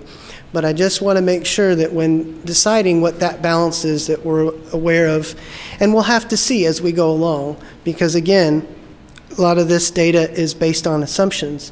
but I just wanted you to be very clear that part of my concern is that we do get that right balance and we have enough internal staff to manage the residential side of the equation. And I appreciate the input and certainly will open the floor for additional comments, but I'd like to start by saying I think this is a first-class example of what our staff does for us. I believe we broke at about 4:30 or 5 o'clock yesterday, and this was an issue that was on the table for conversation, and we said we were going to need additional data. I certainly didn't expect to receive it this soon, so thank you for allowing us the opportunity to begin to see in at least some graphic form some of the questions that came from that particular meeting. The second point I would make is exactly what you've commented on, but just simply to put emphasis on. In the past, we've held ourselves to a standard that was essentially established at a federal level as it related to the timeliness of the investigative process, and we have been meeting those goals, and we're happy with the progress we were making, although it's never been an easy accomplishment for us. We've always had to work hard to actually meet those goals. And we have received a recommendation from Sunset to essentially cut that in half. And that is a challenge for this organization that we have been struggling with as it relates across a lot of different working groups. And so I appreciate everybody's open communication and great ideas that come out of that. I think probably we've got continued actions that we have to ultimately take before we can make final conclusions, but I do believe that we're getting good information to be able to give good direction to staff as we move forward. Are there questions or I want to make sure that I understand when I look at the yellow on the new chart, on the new graphic that we have, is that representing 50 cases being outsourced? Yes, ma'am. Okay. If you look at the additional page that's got some information about the cost analysis, in-house versus outsourcing, you can see at the top in yellow, 50 cases is an approximation of the annual workload based on historic trends. And we've broken that down into about a third being audits and 2/3 being complaints, again, based on historic trends. And the top section there in black is the in-house commercial investigator cost. And you can see the breakdown there. And then beneath that, we've done a rough analysis of that position being outsourced. And we've included the litigation support costs because, again, what we're outsourcing is the discrete portion of the review and not necessarily the additional time that an in-house investigator would spend on the phone answering questions, assisting in litigation support, depositions, all that kind of thing.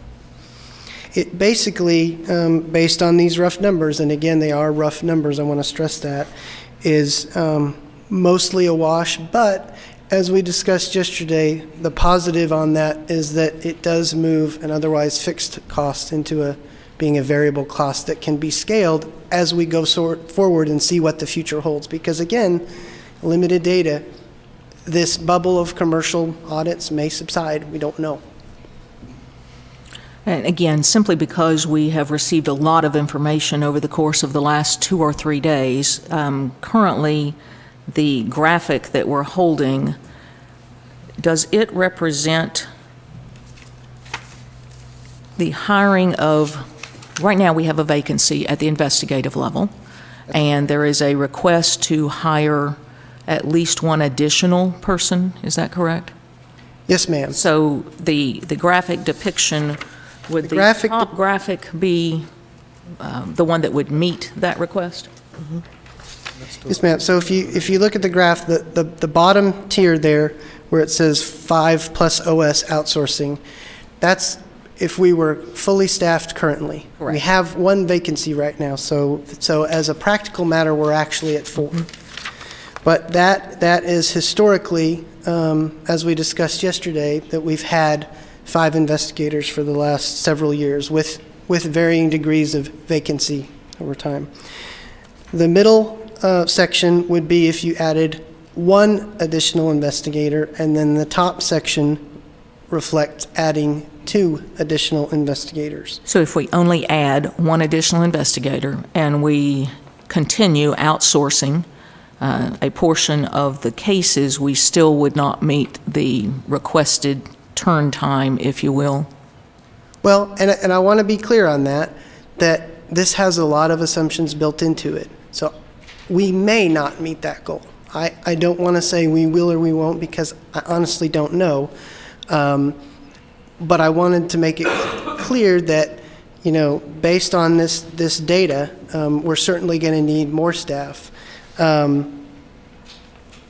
What I did want to make clear, though, is that you know, historically, a lot of the focus and the volume is on the residential side.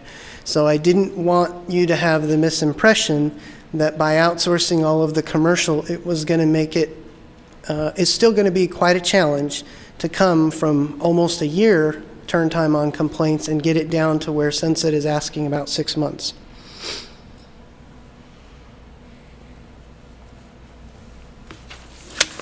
Commissioner, if the board makes a decision as it relates to some budget issues that will be forthcoming, and they discover that they are items that potentially need adjustment, there's nothing that prohibits us from, except dollars and cents, from adjusting our budget at any given time during the year, is there?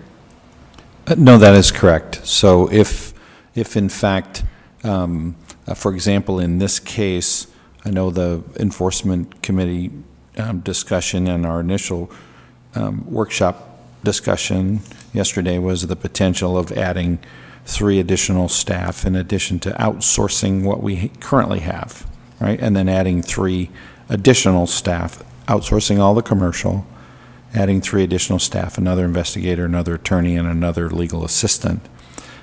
So that kind of represents the middle bar there, if you will. If in fact it turns out that after hiring those people, training them, and putting it in place, you know, the staff comes back and says, well, we're making progress, but it doesn't look like we're going to be able to get where we need to be without another person, then the reallocation of additional resources towards personnel is open at any time for the board to consider. There's no restrictions. Your current budget policy allows those amendments at any meeting with the full concurrence of the board. And Troy, I know we have, how long has it been since we have posted for a residential position as opposed to a general certified position? Well, I believe when we had the last vacancy this past April, we did post for a brief time a residential appraiser.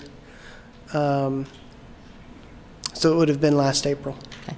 And did we receive applications in that window of time? I think we received a few applications, but we ended up finding a general certified appraiser, and that was kind of the need and the focus at the time with the commercial audit backlog.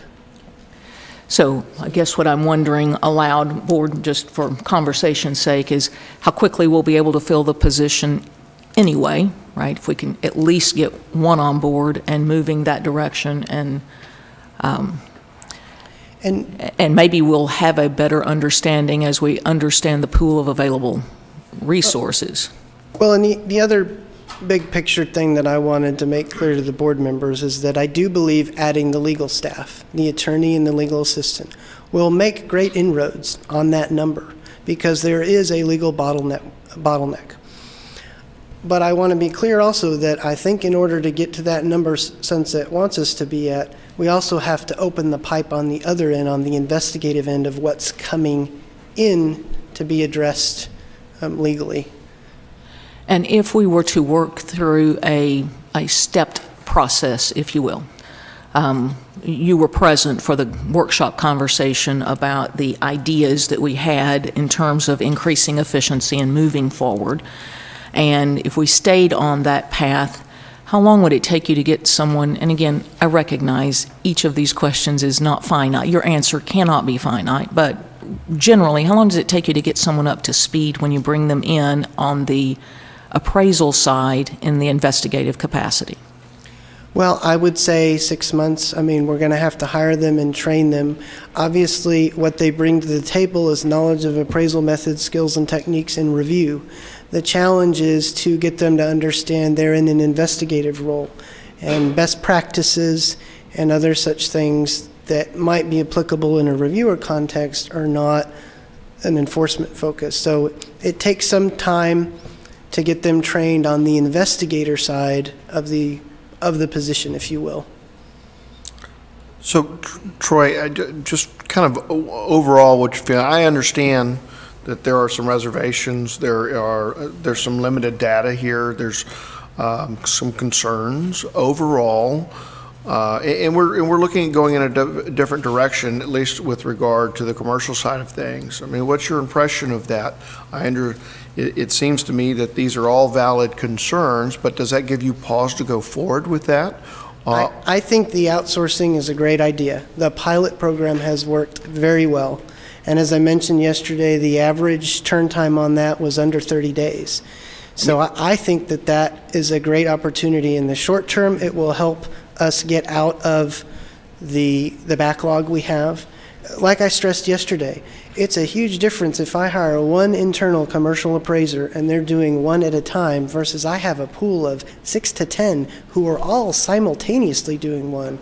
I think we can definitely benefit from those efficiencies. So does it give you some comfort to understand that if we go down in this path, which is somewhat untested, but we do have, some preliminary results and that being beneficial, that the committee, the board can, if things do not go as anticipated, can reallocate in the budget? Does that give you some comfort that we can fix things if it's not working quite right? Sure, and I do agree that because of the limited data and the unknowns about the future, I don't want to over-index on being overstaffed either. It's finding that right balance, which I know is a challenge. Yeah. Okay. And I appreciate you bringing the concerns to the board because that's what we need to know. What I hear you saying is you agree with the directions that you heard, at least in workshop, but you're concerned that you may not be able to meet the goal even if we adopt the things that we were discussing. We've yet to do that, so we'll see how that plays out. Madam Chair, just wanted clarification. First, let me apologize for missing out on most of this discussion yesterday, but just so that I can get a little bit better grasp here, you've given us an example here that at the same cost of hiring an in-house commercial investigator, you can get 50 cases outsourced, more or less. I mean, I know these are rough numbers, but so we can spend the money to get 50 cases outsourced, but I'm just out of, how many cases can a in-house or a staff investigator handle in any given year? It's 50. 50? Okay, I might have missed that. So I also grasp that our staff is presently working diligently, hard, and probably way more hours than normal, or to try to get out from under where we are, okay? Yes, sir. And that this outsourcing for me offers you tremendous flexibility as we move forward, because we don't really know what the load's going to be moving forward. And we know that some of the load is where it is due to what's happened, due to this staffing situation, due to getting people on board, training them, and then losing them. So I appreciate all the information you put together here, and it's good. I appreciate it. Thank you. Well, and again, because the public doesn't always have the opportunity to follow that, right? One of the reasons we have a backlog in audits on the commercial side is because there was a change in the rules or law, if you will, and it caused a flurry of activity that we could not have forecasted, but we are trying to handle. That's one of the things that's caused the issue. Another is that we've been requested to meet a standard that's different than the one that we've been meeting, and then just the natural course of events as that things are always changing. So there's a lot of things that happened all at one time that have created this unusual setting. And Troy, when we do this outsourcing, it'll both be for complaints and for experience audits? Is that? Yes, ma'am, it certainly can be. We've modeled it in the pilot program in the experience audit setting. Those tend to be easier to do because most people's work doesn't have an issue. So we may find on the complaint side, and again, I want to stress that the complaint side, volume-wise for commercial, is much lower. Right. But we may find that those may take a little bit more time, and so we did try to account for that in the numbers that we brought forward to you, that it may cost a little bit more and take a little bit more time. And we can use the peer investigators, the same ones we're using now, for to reduce this backlog, correct? They could certainly apply, as well for the request for qualification. And then the ultimate result is we're going to have a quicker time. We're going to reduce the backlog much quicker than waiting around to get a commercial appraiser up and going. So, Commissioner, we discussed yesterday this concept of outsourcing, a broadening of the concept of outsourcing, and there was a discussion about the RFQ. So that, is it clear amongst us, or do you need any or is there an agenda item that it's appropriate to address the RFQ to be sure that the board's concerns or desires to have the ability to outsource and the director's then discretion to outsource the complaints as well as the audits? Because our pilot program was audits only, correct? Correct. And the RFQ, we've already begun expanding that language to meet the directive, which we understood clearly yesterday, and is contained in this model, that we retain the ability to outsource both upgrade audits as well as complaint reviews. But I think the Vice Chair's point, which is not modeled in here at all, is that the peer investigative committee members can still be used on complaints, even not under the RFQ. Okay. Right. And that is, it may not be on the assumptions, but that was part of the expectation, that the normal process of maximally using the peer investigative committee would continue. Right. Well, and I appreciate that. For the purposes of looking back at this review material someday, we may want to just add peer investigative, because I appreciate the assumptions, and I hadn't noticed that the complaint had been added to the commercial audit on what we've been handed today. So thank you. Additional questions? And again, I know it's a lot of information that you've received over the course of the last 48 hours. I would just comment that it's a little convoluted here slightly, but I've got something that a motion that I think once we get down to agenda item 25 that might speak to this, I'm thinking.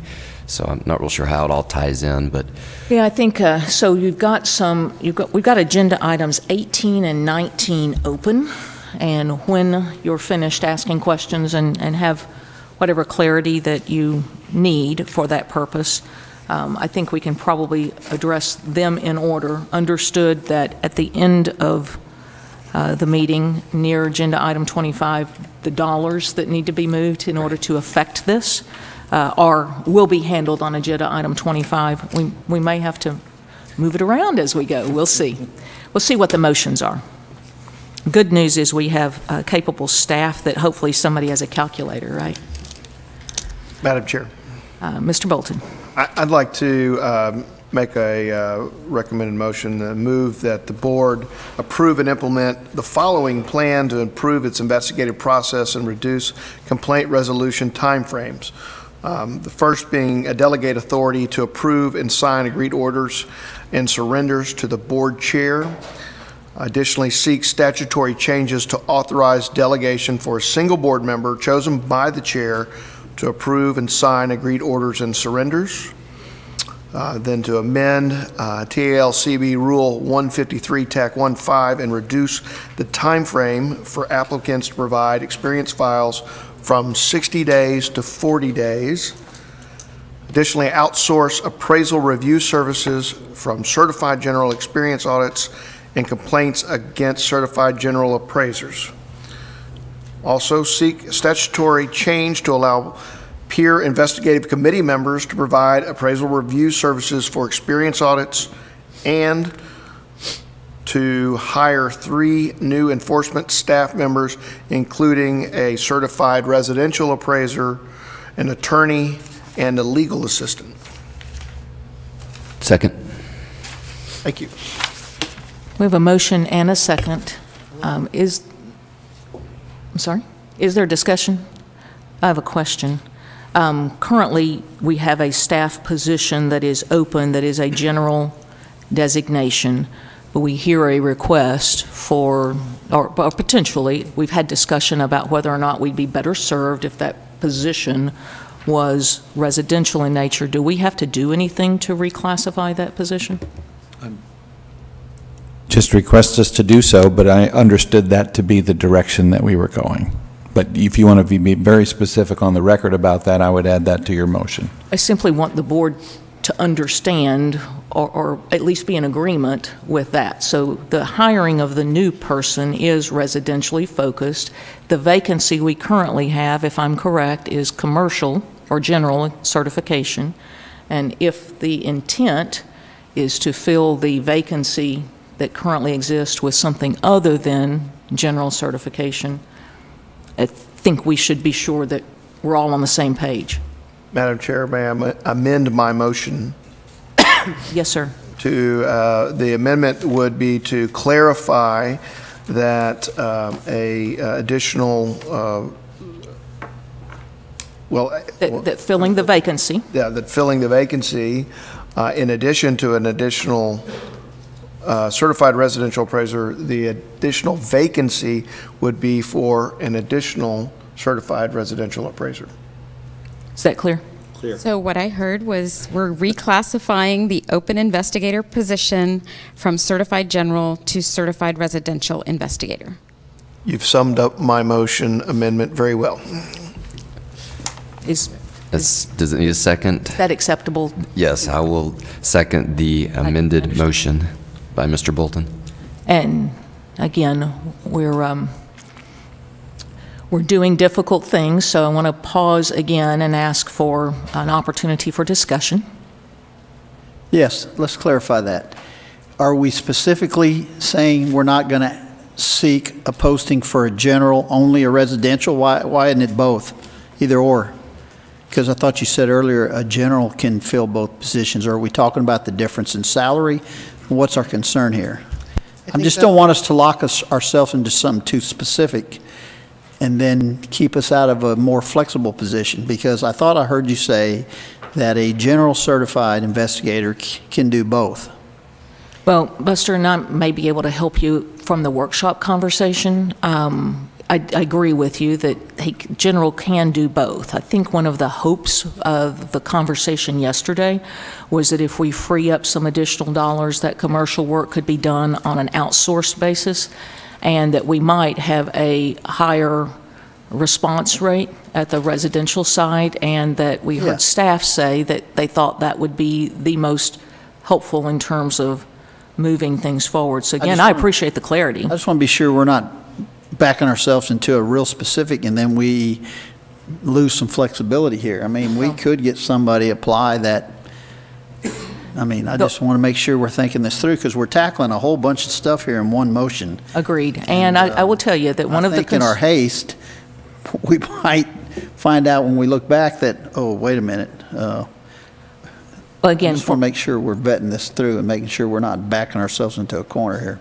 For conversation's sake, I don't mind if you leave them both open. And I will state, just for the record, that the problem with going down to one general certified appraiser inside our organization is one that I've expressed before, and that is, where do we back up, right? If in fact we were to have a long-term illness or for some reason have a vacancy in that position, then that's the risk we take when we move the direction that we are. However, I suppose that exists on both fronts. So if you leave it open, Buster, to your point, for applications both ways and then allow staff to make the decision? Is that what you were contemplating? Leave Madam the Chair? I might add one point of clarity that I've discussed with the commissioner, and that is that our hope was, in looking for a residential appraiser, that we might be able to find someone that we could groom internally that had an interest in commercial. So to address some of your point, your concern about not having a backup, one of the approaches we were looking at was is we hire a residential appraiser, and for a part of their time, they can lend assistance to, if you will, the commercial side. I appreciate that and always like the opportunity to grow internally. I will again express for the record, I have serious concerns about how you create a training program inside a regulatory agency that meets the standard for what's expected out in the industry. But again, that's certainly a topic for future conversation. I agree with that. Yeah, I think that's a challenge. Two different answers, but two different. Madam Chair, I just have a question. I know that we discussed yesterday some difficulty with retaining commercial investigators. And I guess my question is, if we're classifying this vacancy as residential, and I understand that, you know, we've got some, the salary, the RFQ is going to contain a salary component, and obviously to retain a commercial, I guess, investigator is, we may not be competitive enough to be able to obtain somebody in that front. And so I guess the question is, do we think that we'll be able to, to hire and in this case retain somebody? Do we have more? Will we have more success on the residential front than on the commercial front? Is there a difference there? We haven't had the historic trouble in retaining residential appraisers that we have had on the commercial side. And hearing the comment and knowing that we struggled with it yesterday as well, when the RFQ actually comes out, is there any problem with just sending it to the board? Because the structure of what that looks like, I think, is confusing to us. In other words, I think the RFQ is just going to say it's something different, right, as it relates to what we're trying to fill, but it's an opportunity to open up a bidding process, if you will, as opposed to stating salary ranges and having somebody apply. So I think we need some source of context someday to understand the differences between those. No reluctance at all to forward the RFQ information, first for review to make sure that if there's any recommendations, and then certainly when we send it out, we would welcome the assistance of the board members in forwarding it to those who might be interested as well. So to try and bring us back full circle, I started the conversation because I simply was not clear in my mind what the expectation of the board was, and I wanted it on the record about whether or not the expectation was to fill a vacancy of a generally certified appraiser with a generally certified appraiser, or if the intent was to reclassify. That certainly, that's the motion that's on the table now. Appropriate that Mr. Renfro raised the concern about whether that creates a limitation. So again, I'll open the floor for anybody who wants to weigh in on their concern or agreement or discussion, because my intent was never to drive us a particular direction, but simply to try and create some clarity amongst us. I think I need clarification on one other point here. Well, first let me say, with regard to the motion, I don't really have any problems with the first three bullets and the fifth bullet. Those are easy, and they're good sense. I just want to be clear on something here. We have a vacant posting for a commercial investigator. Yes, sir. Are we, in this motion, talking about changing that vacancy to a residential investigator? That is the current motion. And hiring another residential Yes, sir. That's So what would, if we seek this, approve this motion and we move forward and we fill this plan, how many residential investigators will you have? Then we would have 6. And how many I'm sorry, commercial? 5. I'm sorry, we'd have 5 residential investigators and the 1 currently on staff commercial investigator. And that, with the outsourcing, would achieve the numbers over here. Assuming outsourcing doesn't become more expensive, and assuming outsourcing continues to be a viable option and not become a problem in getting people to do that work, right? Yes, sir. It would be the middle option there. Middle that says option, correct? 6 plus OS, and you would get the corresponding. 5 of those would be residential and only 1 would be commercial. Yes, sir.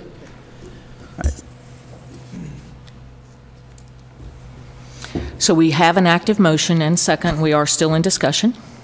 Madam Chair, I know this is a bit inconvenient, but can we have that motion reread, please? Well, Madam Chair, before we do that, I just have another question.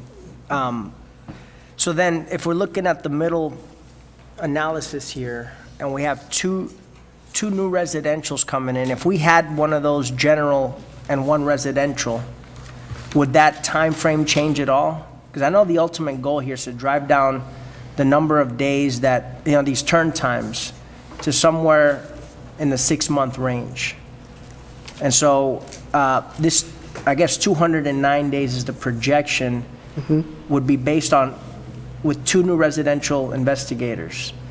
Right, and that's because historically, the volume of cases has been residential focused, and the concept, the model here would be outsourcing the commercial.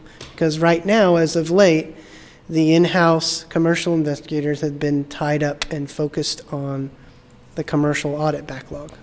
Okay, I'm just trying to get my head wrapped around. I'm not an appraiser, and so I don't know the distinction between the two. I understand that residential cannot do what commercial does. It's a step above. But then my understanding would be that the need is for residential. Bringing in 1 residential and 1 general would not necessarily have an effect ultimately on the turn time. Right, because the large volume of cases tends to be residential. Alex, if you're hiring a general certified appraiser who is doing largely residential for more money, you're achieving the same result, but you don't have the efficiency because your costs are higher. And I'd just like to point out, I can certainly appreciate all the concerns and even objections here, but what we're trying to achieve, and I think that we've gotten the feedback that even though there is some trepidation, that with outsourcing the commercial, which is a small minority part of the investigations that are done, we can do it faster. It's a variable cost that can be adjusted as far as how much work you're putting out to them, and if you need to grow the scope, you can do that. And if it's not working out, we can reallocate funds to go back to a traditional model. And I think we can do that fairly quickly within a 3-month time frame. And please correct me if I'm wrong. But so what I think the thing is that I think we have pretty good confidence that this is a way to improve our investigative process. If it's not, then we can go back to the old model. One of the reasons why we're doing this is because it is so difficult to find a general certified real estate appraiser that has the qualifications and is a good fit at the right salary. And this is a way to bypass that significant hurdle and to be able to start doing it that way pretty quickly, because they already have those appraisers that would be doing this work in an outsourced capacity online now. And so we don't have to try to find somebody. Troy, how long did it take to find your last commercial or your general certified appraiser investigator? It was about 5-6 months. 5 or 6 months. We can start doing it now. We posted in April, and we didn't get him hired until September. Okay. So, and I'm not trying to drone on, but those are the reasons that I am speaking in support of this motion. But but I do understand the concerns, but I think this is the right way forward. Commissioner? And I would agree with that, and that's kind of the conclusion, I think, the consensus within the Budget Committee as well, that it would appear, based on the limited data that we currently have, that would be the direction to go. I think it was important to state for the record to have this conversation, especially for some of us who are not appraisers and don't have a complete grasp of how these things work, but and the general public for that matter. But the consensus within the Budget Committee is exactly that, and I think it's a good direction to take, and of course we can adjust as necessary if ultimately we go down this path and it's just not working. It's, we do have that flexibility. So I didn't realize we set all three of you money men together. We should probably divide you up next time. Yes, this is my committee. Commissioner? Madam Chair and members, one of the things I'd like to offer something to address Board Member Renfro's comment. One of an observation that I will make is the simple fact that someone holds a certified general credential does not, while they're authorized to do commercial work, there are those who hold the higher credential who the majority of the work that they do is still residential. And so I think to address that point, if the position is hired, the minimum requirement is that you hold a certified residential credential, right? But we could have it so that, and that's the work that you'll be expected to do. But we certainly could have it as it's a qualifying criteria. It's not a disqualifying criteria. It's acceptable if you also hold a certified general. It's a minimum standard. Exactly. So we wouldn't inadvertently push away or disqualify someone who was willing to do residential work but held the higher credential.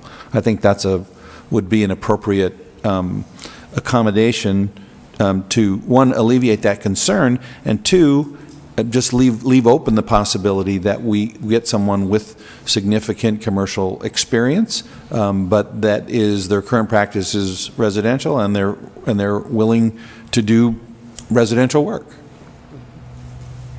for residential pay. General Counsel, you're the only person I know to turn to and say, we do have a board request to repeat the motion. So before I look to Mr. Bolton to say, do you want to take a stab at it, or would you like me to ask General Counsel to make the attempt? General Counsel, can you make an attempt at the motion, please? Yes, Madam Chair. The motion before you is the board approve and implement the following plan to improve its investigative process and reduce complaint resolution timeframes. First, delegate authority to approve and sign agreed orders and surrenders to the board chair. Second, seek statutory changes to authorize delegation for a single board member chosen by the chair to approve and sign agreed orders and surrenders. Third, amend TALCB Rule 153.15 and reduce the time frame for applicants to provide experience files from 60 to 40 days. Fourth, outsource appraisal review services for certified general experience audits and complaints against certified general appraisers. Fifth, seek statutory changes to allow peer investigative committee members to provide appraisal review services for experience audits. Sixth, hire 3 new enforcement staff members, including a certified residential appraiser, investigator, an attorney, and a legal assistant. And last but not least, reclassify the open investigator position from certified general to certified residential investigator. Thank you for allowing that to happen. Yes, sir. Just one clarification, and I appreciate your comments, and that's kind of where I was headed. I don't want us to say, if that opportunity presents itself, that this motion says it has to be a residential appraiser. Can you say as a minimum Is there standard? any way of clarifying that at a minimum, or something that we are okay with a residential, but we're not going to not hire a general applicant who shows up? Am I not making myself clear here? I felt like we put ourselves in a corner and didn't leave ourselves for any possible scenarios that the commissioner outlined just previously. Madam Chair. Certainly. So there's a number of people with microphones. So one moment, please. General Counsel, I want to get your input, but board member, do you have a comment first? I was going to make a motion to amend to that the new position to be filled by an appraiser with a residential certification at a minimum. General Counsel, comment? And certainly that is acceptable. Just so the record is clear, what I'm hearing you express is that the open position would still be reclassified to seek a certified residential appraiser only. And the new investigator position to be added would be a minimum of a certified residential appraiser? Or did you want to reverse that? I don't know that it matters to me. Okay. If there's something from an administrative standpoint that matters which position, but one of those positions would be residential and the other would be residential at a minimum. Commissioner? I think we all agree that it doesn't matter which position, as long as it's very clear that we're posting two positions and at least one can be filled by someone that holds a general certification if they're willing to do residential. They're otherwise qualified to do the residential work.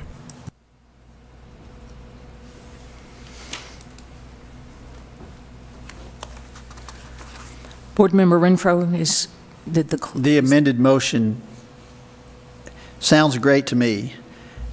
That was my concern, is that by the motion that we had before us literally said that we were only going to hire somebody who was residentially certified. I thought that kind of didn't leave us any flexibility, and I think we need all the flexibility we can get at this point. I just wanted to be sure we weren't thinking through and then going to end up in a position where somebody applies, they're qualified, they'll do the work, but we go, oh, wait a minute, you're not residentially licensed or certified, you're general. That's all I was trying to clarify. I didn't want to get us into a situation where we weren't being able to entertain all possible solutions. And I appreciate that. Is it clear? I think we've talked it through. Is it clear? And do you need to make any changes on the record? Madam Chair, just to clarify the record, instead of the last item being reclassify that open position from certified general to certified residential, to simply post the open position to seek a minimum qualification of certified residential investigator and allow for the opportunity for a candidate to hire a candidate if they hold a certified general. Madam Chair, I'd like to adopt that as my motion. So moved. Is there a second? Okay. Yes, I'll go ahead and second that again. I was going to say, we'll let Mr. Black be the official second since he was the original second on the original motion prior to the amendments. Is there anyone that needs clarity on what you're about to vote on? All those in favor? Aye. Anyone opposed? Hearing none, the motion passes unanimously, and good work, guys. Thank you. Thank you. Okay, I believe we are.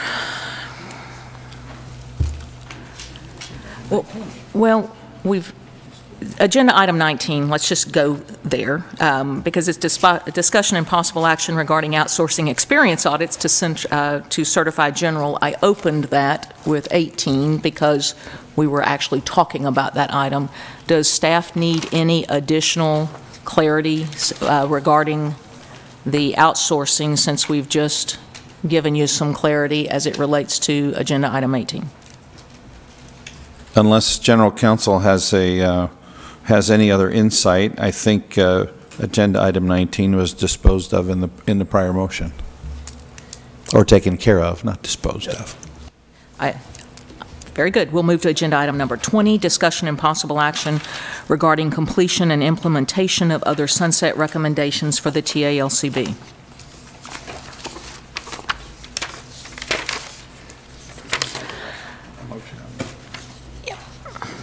So, gentlemen, and lady, this is the heavy lifting. A great deal of this heavy lifting was done yesterday in your workshop, and we can certainly open it up for the record's sake. It's doing a number of things as it relates to the SDSI Act, and a number of things as it relates to the summarized recommendations that you received a large packet on yesterday.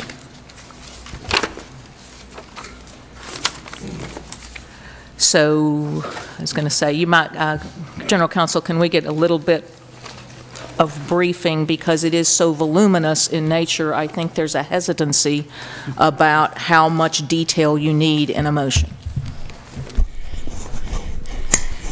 Yes, Madam Chair and board members, as we discussed yesterday at the workshop, many of the sunset recommendations involve statutory changes to our enabling acts, and we will not see the bill until later in March. So with respect to those recommendations from the Sunset Commission that require a change in the statute, the discussion yesterday was that the board wanted staff to send a copy of the legislation as soon as it is filed to all of the board members, and to then have the executive committee work with staff on any additional changes to that legislation that would help us accomplish the recommendations of the Sunset Commission. And that would essentially take care of all of the statutory changes that Sunset is recommending. There are a few of the recommendations that are non-statutory in nature, where the Sunset Commission has directed the agency to take action.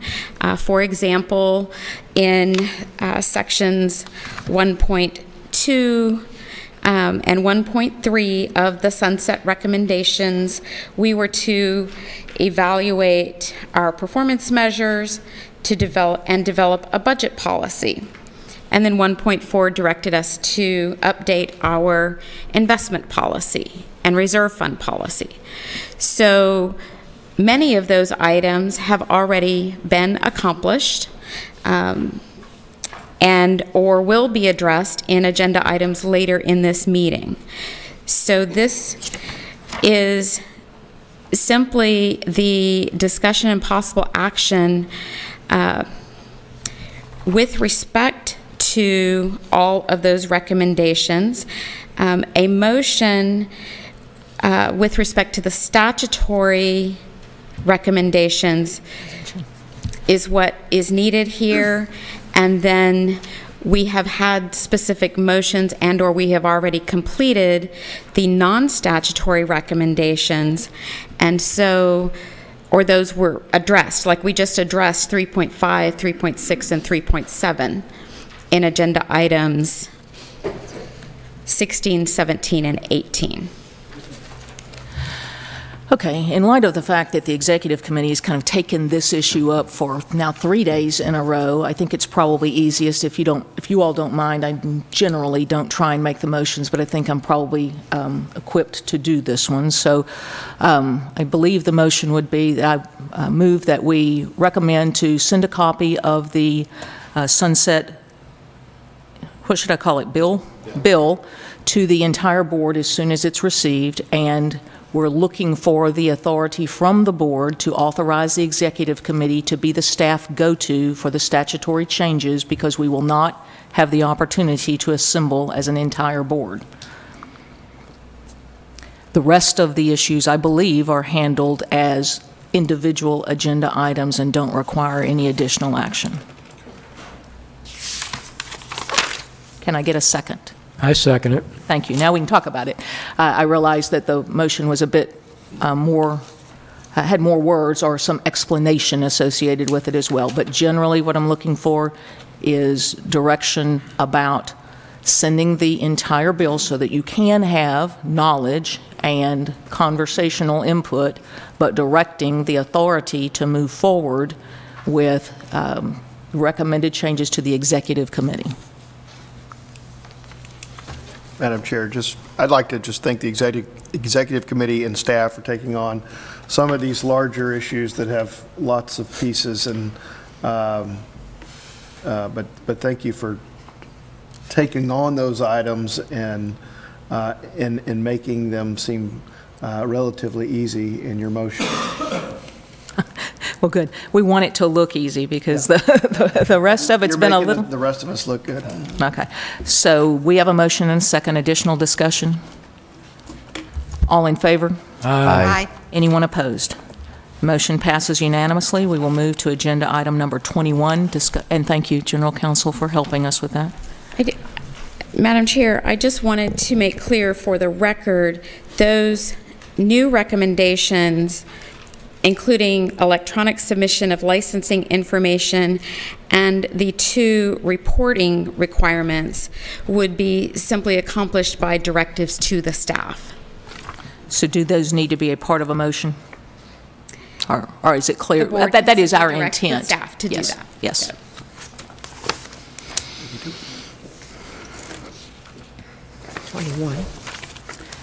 Okay. Agenda item 21, discussion and possible action regarding agency performance measures.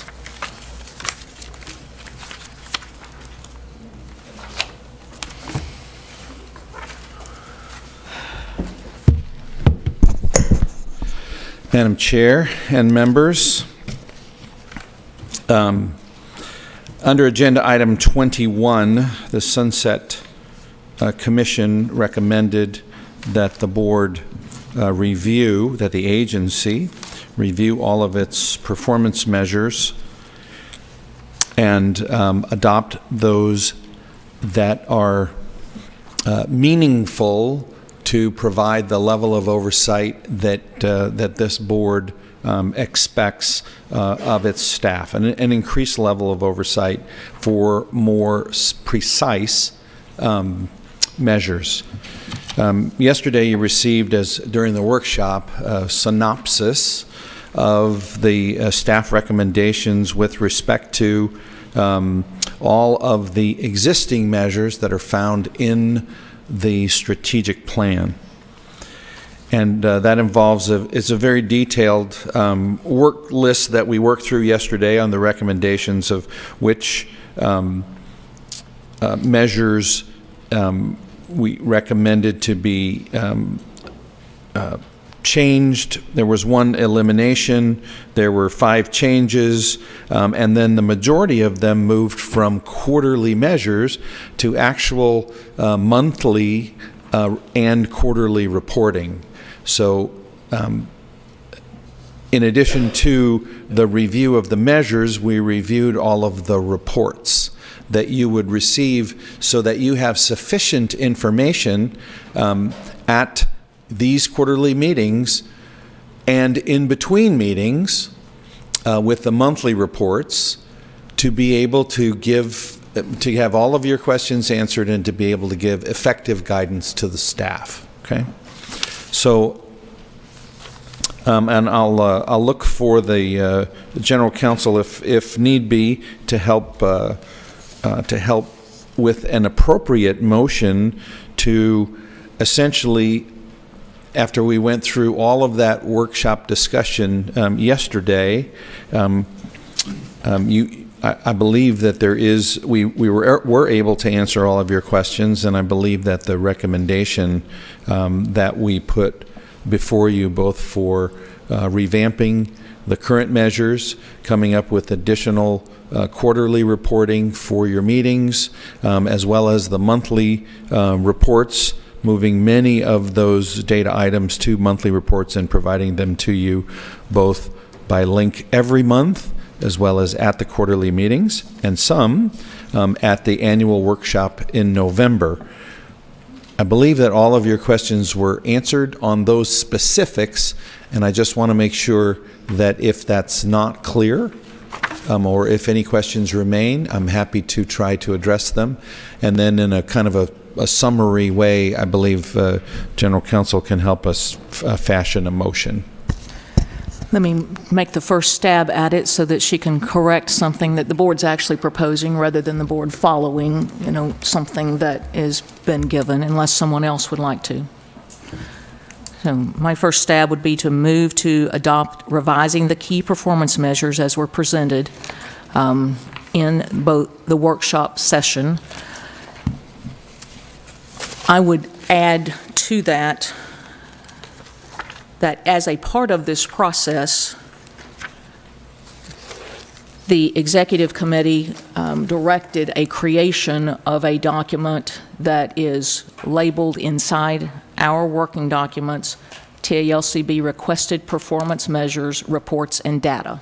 I referred to it yesterday as the blue chart, and I also made references yesterday to items that were above and below the line. The above the line items were directly reflective of requirements necessary to comply with sunset.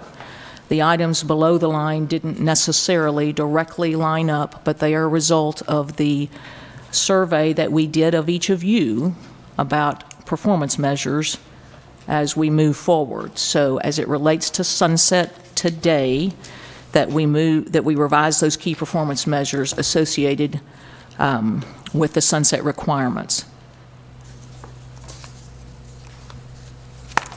Second. So we have a motion and a second. Clarification, Counsel? Yes, Madam Chair. So we're adopting the revisions as discussed in these supplemental materials that were previously provided to the board, and then the chart. As it relates to the below the line, my intention was to leave it out of the motion, but I intend to make it a future agenda item later today. The chart at page 216 and 17. Yeah. Correct. I want to utilize that as a process going forward to be sure we've met the board's expectations as well as sunset's expectations, because the board's expectations were broader than the sunset requirements. And that speaks to the below the line portion of that chart. Yes, ma'am. The above the line portion of that chart, are you delegating that to each of the committees to the board to address any requests that were not? I believe when you hold up the colored chart, and if somebody can give me a reference, does it have a title? Or page number? It is. Or a page number associated? It's 216. It says it's entitled TALCB requested performance measures, reports, and data. Okay, we're talking about two different charts, which is why I'm trying to clean up the record. The colored chart, does it have a reference? It is entitled Report on Measures. Okay.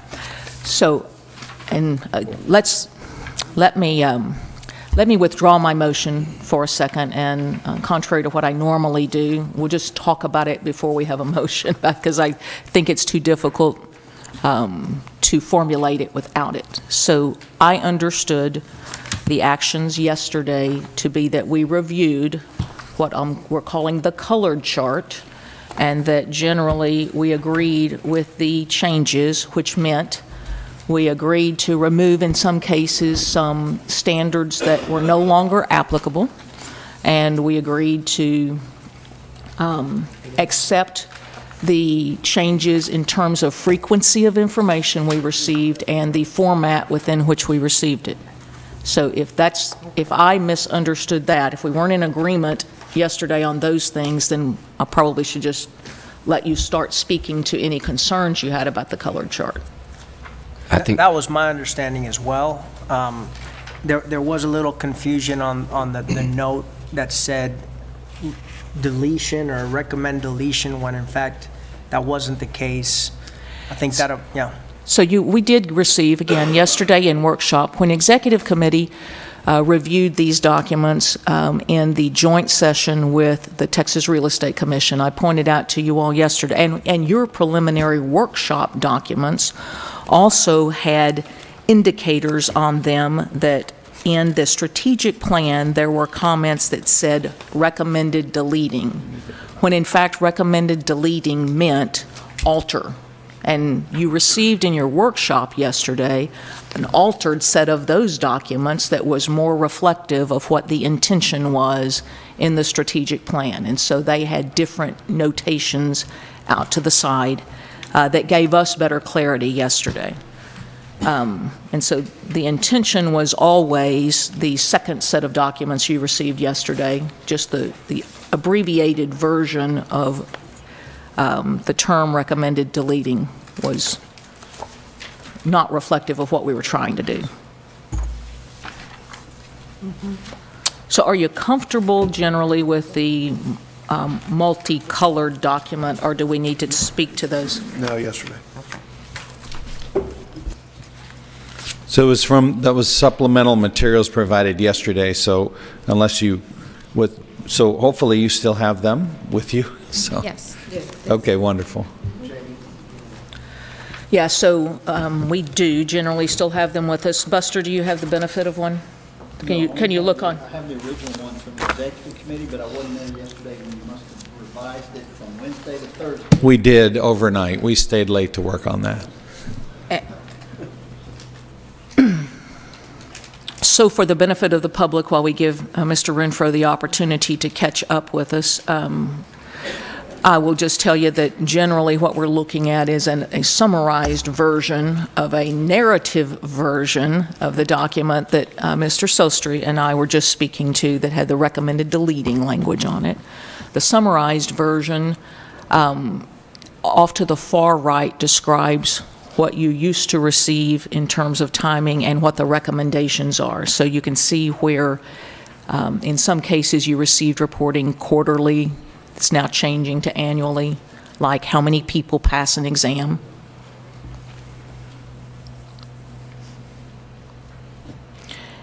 The only, let's see, there's a few items, Buster, that are recommended to eliminate that I believe we agreed with, but you might want to look at those as well. Madam Chair, would you like me to highlight those that we're eliminating? Yes, that would be fine. One is the recidivism rate that our Director of Standards Enforcement discussed in his staff report. And the measure for the percent of new applications processed within 10 days is being replaced by the average number of days to process an application, and that will be reported to you month to month. The measure of percent of license renewals issued within 7 days is being replaced with the average number of days to issue a license renewal, and that will again become a measure reported to you on a monthly basis.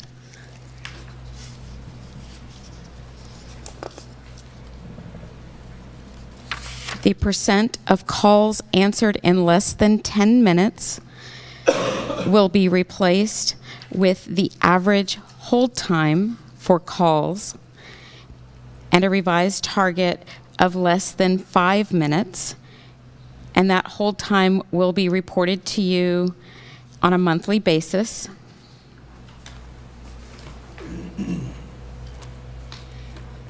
And then all of the other changes are just with respect to the frequency and the method of reporting the information to you.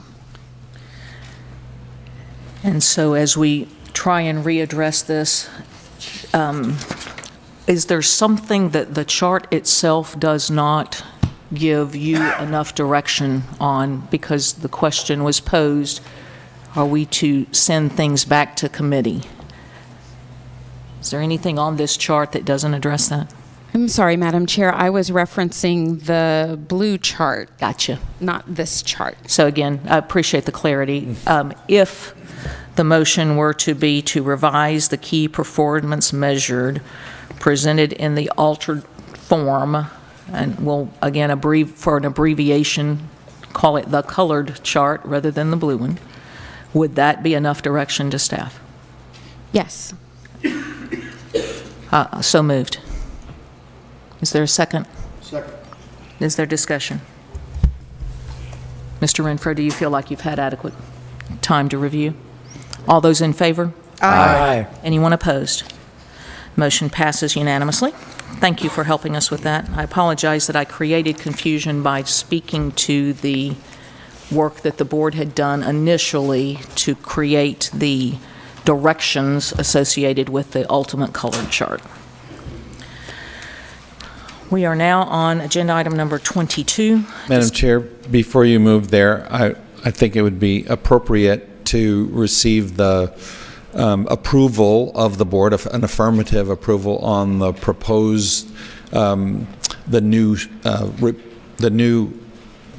staff report charts that you'll receive at these meetings as well. Those are included in your materials starting at page 221.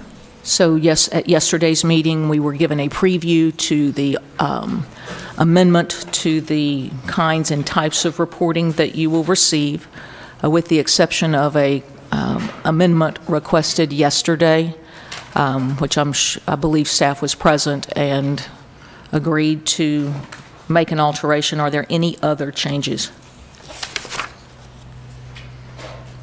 Then the floor is open for a motion to accept the altered forms for receiving data. Madam Chair? Mr. Jeffries. I'll give it a try. I move that we accept the alternate forms as they've been previewed to us in the workshop yesterday and included in our materials today. I second that motion. We have a motion and a second. Any discussion? Do you have adequate information? Absolutely. And that's fine. All those in favor? Aye. Aye. Anyone opposed? Motion passes unanimously. I wanted to also affirmatively express to you that we understand you would like a kind of an executive summary in front of those reports as well. So that is correct, and thank you for clarifying that. Mr. Pena made that recommendation, and I thought it was well received by the board. Agenda item number 22, discussion and possible action regarding long-term facilities master plan reserve fund. Madam Chair and board members, the board currently maintains as a part of its reserve funds and investment policy a reserve entitled the Long-Term Facilities Master Plan Reserve. After extensive analysis of the situation and the needs of the board going forward, it has been extensively workshopped as well, but beginning with a staff recommendation to eliminate that reserve and its purpose of setting aside funds for the potential acquisition and construction of a building for the agency.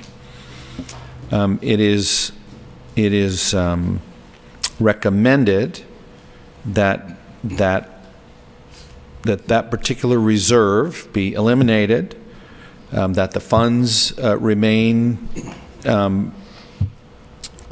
subject to expenditure only at the board's specific direction, and that it be renamed as the Customer Service reserve and direct the staff to bring you a reserve funds investment policy amended to reflect that and that restriction on the expenditures so that nothing could be expended from those reserve funds, the customer service reserve, except by express permission of the entire, or direction of the entire board.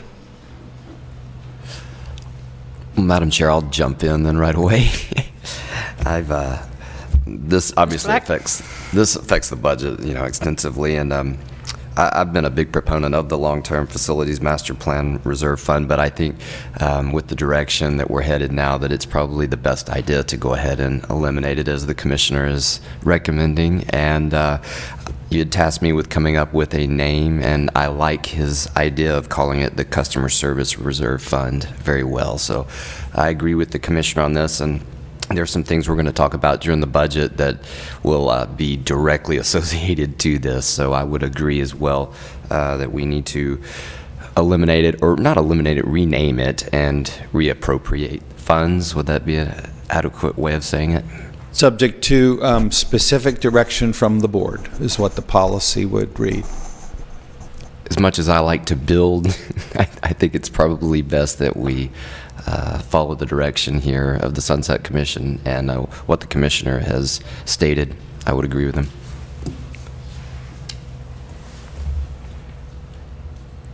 Is that a motion?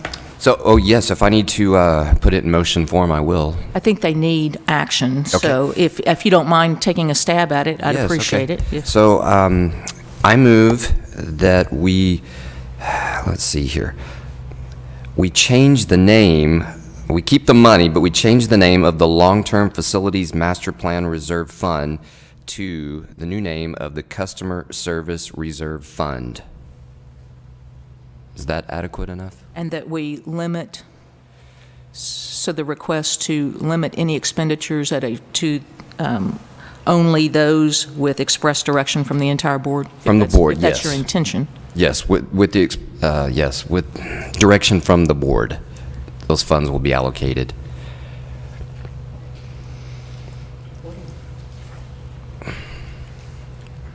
Is there a second? Second.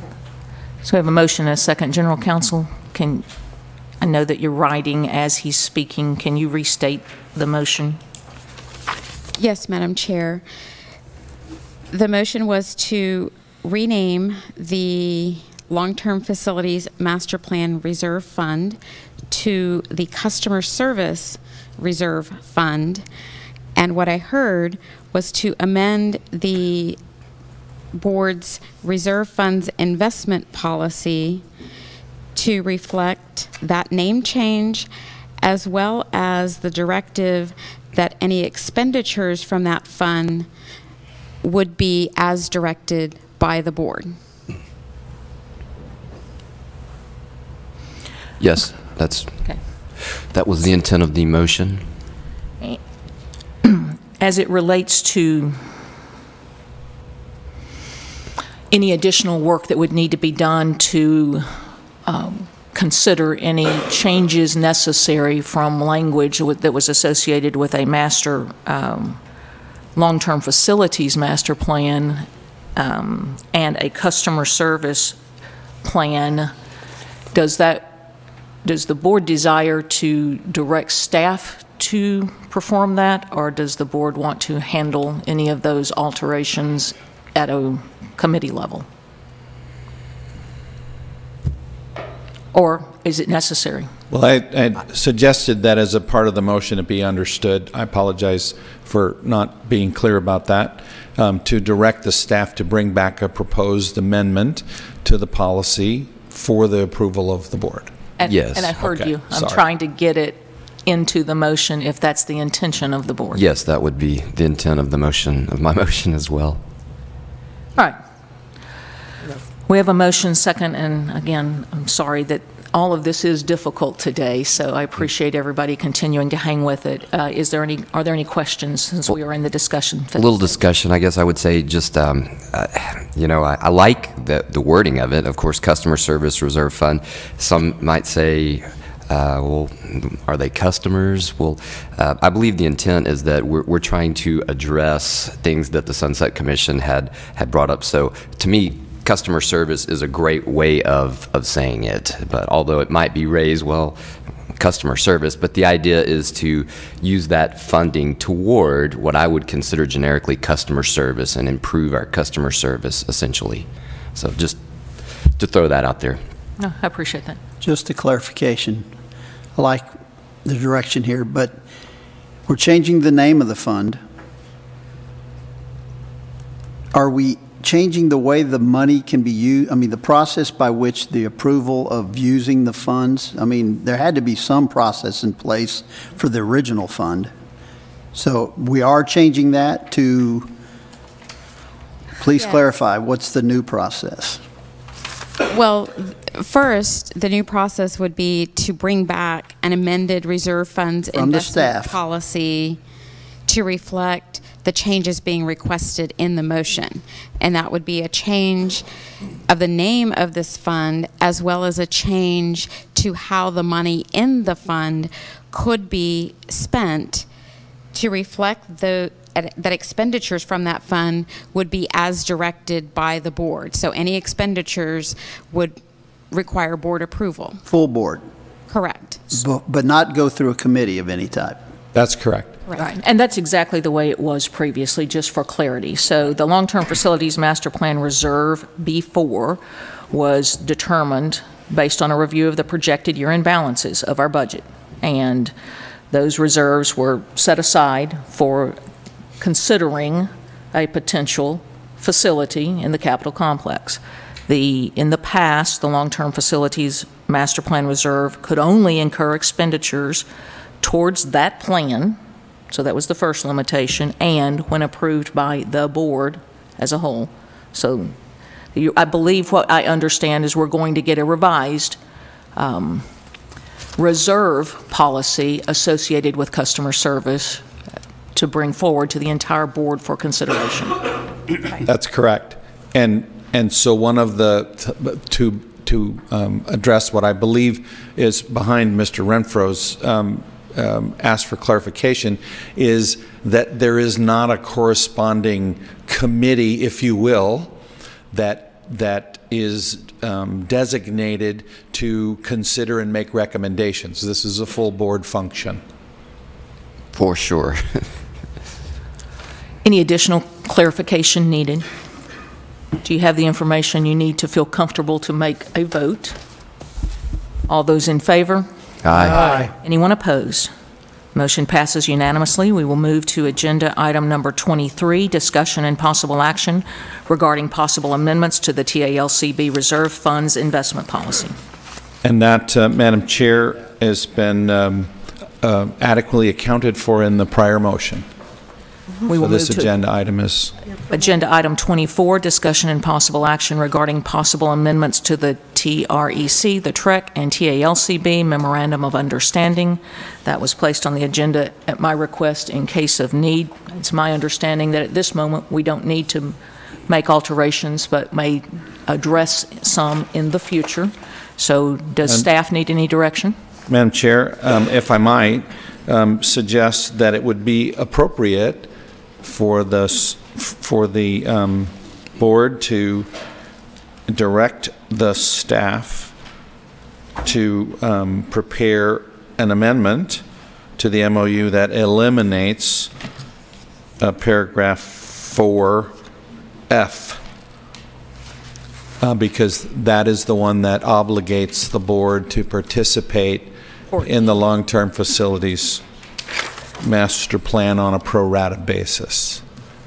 And since that has now been determined to no longer be an objective of the board, I think it would be appropriate to amend the MOU to take out paragraph 4F. So moved. Second. A motion and second discussion. All those in favor? Aye. Anyone opposed? Let the record reflect Mr. Bolton is not present for that vote. And I will make sure that the board is, that the commission becomes aware of that. Thank you. Decision by the board. As well as the decision globally about the long-term. Absolutely. So agenda item number 25, discussion and possible action regarding the our budget for 2019. Mr. Black? Okay. Yeah. Madam Chair and members, if you will look closely, this is another one of those, this is all very technical, so I just want to make sure we're going to follow. I'm going to ask you to follow in your materials. Commissioner, if we could have the Budget Committee report. Report first. Okay, yep. Absolutely. Prepared to do that. Ready to. This is the Budget Committee right here, the three of us, so I'll try not to be too long-winded on this one, but first of all, just before I get into it, just a big thank you to the two gentlemen on my left. We had a lengthy meeting a week ago today, and did a lot of heavy lifting, et cetera. And then thanks to the three members of staff as well. We had quite a few questions for y'all, and I know it created a little more work, and y'all did a very good job of addressing our questions, and we actually talked about it yesterday in workshop. So thank you very much to everyone associated there. I'll try not to be too long, but I'm going to do a little reading here. So once again, the Budget Committee did meet on February 1st, 2019 at 11 o'clock a.m. via teleconference. Committee members in attendance were myself, Clayton Black, Alex Sostre, and Tony Pena. There were no other board members in attendance. The staff in attendance was Douglas Oldmixon, Priscilla Pifo, and Aretha Trice. The committee meeting was called to order. I call it to order at 11:05 a.m. The members considered and discussed in depth several issues, including the following. There's 4 different things to go into here. So the first one was a proposed budget amendment which authorizes a reclassification of $80,392 from the unrestricted balance in the education reserve and transfers it to the board's operating account, while simultaneously authorizing an increase of expenditures in the professional fees and services line items to cover the expense of $90,000 for outsourcing 36 audits of appraisal reports submitted by applicants seeking to upgrade to a certified general appraiser license. The committee recommends this proposed amendment be adopted. In addition, the committee suggests that the board should further explore the potential costs and benefits of the option to outsource substantially all upgrade audits of commercial reports to qualified practitioners currently engaged in commercial appraisal practice. Second thing here is we considered options to propose 2 changes that would impact fees, including implementing an online license history tool that offers an immediate report to a request for no cost, and reducing the trainee sponsorship fee from $20 to $10. The online history report currently costs a requester $40 and takes board staff about 10 business days to produce and deliver. This process can be automated to deliver such reports on demand at no cost. This is a direct customer service improvement. In fiscal year 2018, the board collected $3,480 in fees for licensing history reports, which would cease collecting as soon as this tool is made available. The committee recommends the board adopt this new tool as well. Reducing the trainee sponsorship fee by 50% is consistent with the board's efforts to find ways to encourage more trainees. In fiscal year 2019, the board estimated revenue of $2,920 for these fees. Reducing the fee by 50% would reduce future revenues by an estimated $1,460 per year, a small decrease. The committee recommends a rule be proposed to reduce this fee as well. Third thing here is several options were explored for funding the hiring of 3 additional staff for the Standards and Enforcement Division of the board to assist with providing faster resolution of complaints. Noting that the board has sufficient funds in its operations and contingency reserve to sustain these hires for the remainder of the fiscal year 2019. The committee also asked staff to model long-term options for sustained funding of these positions for discussion by the board at its workshop on February 7th, which staff did a very nice job, and we did discuss that yesterday. Thank you again.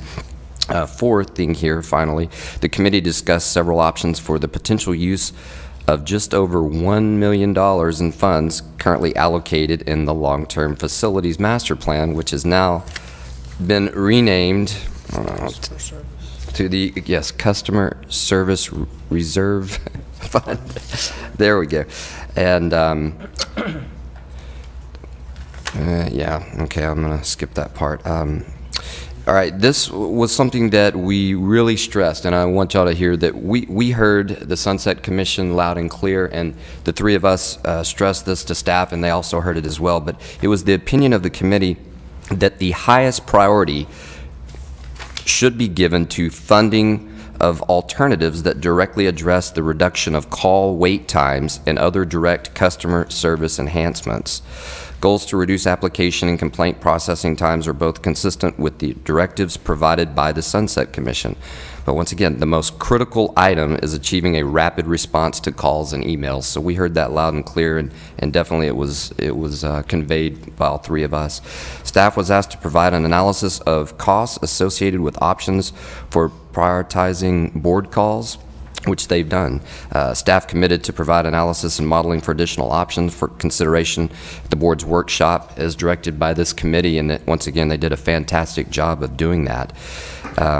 So then, closing it up here, the committee adjourned at 1:25 p.m. after about 2.5 hours on the telephone, and we did not set a future meeting date. So I'm sure there's a lot of questions, and there's a number of different ways we can go with this, and I would welcome as much discussion, input from fellow board members, et cetera. So, I mean, I maybe would ask direction from Madam Chair. I do have a motion that I could present, or, you know, and then we could get into discussion, or if we would like to do some discussion on it now, however you would advise, and that is my report. Thank you for the report, and I've gotten some indication that there's some questions about the report, so before we move into an actual motion, in case the questions may change direction, I'll go ahead and open the floor for comment by the board first and then by the commissioner.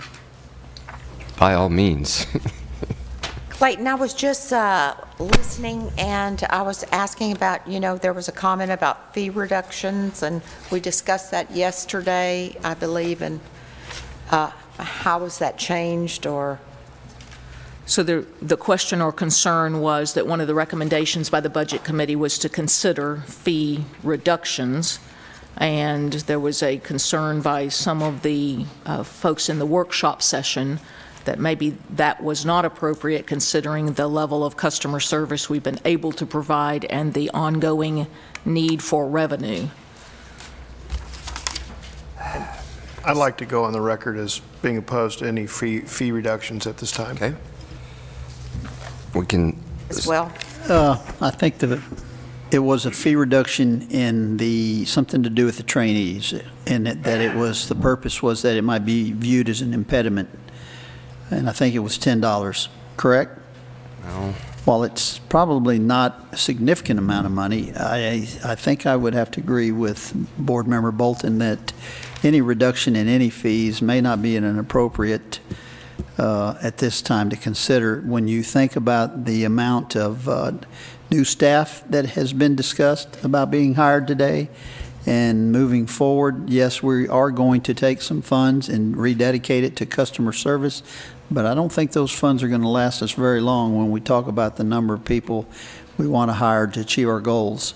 I know the call center comes with some issues there because we don't really pay for a lot of the call center as it is right now, but I'm not so sure we can rely on that scenario forever.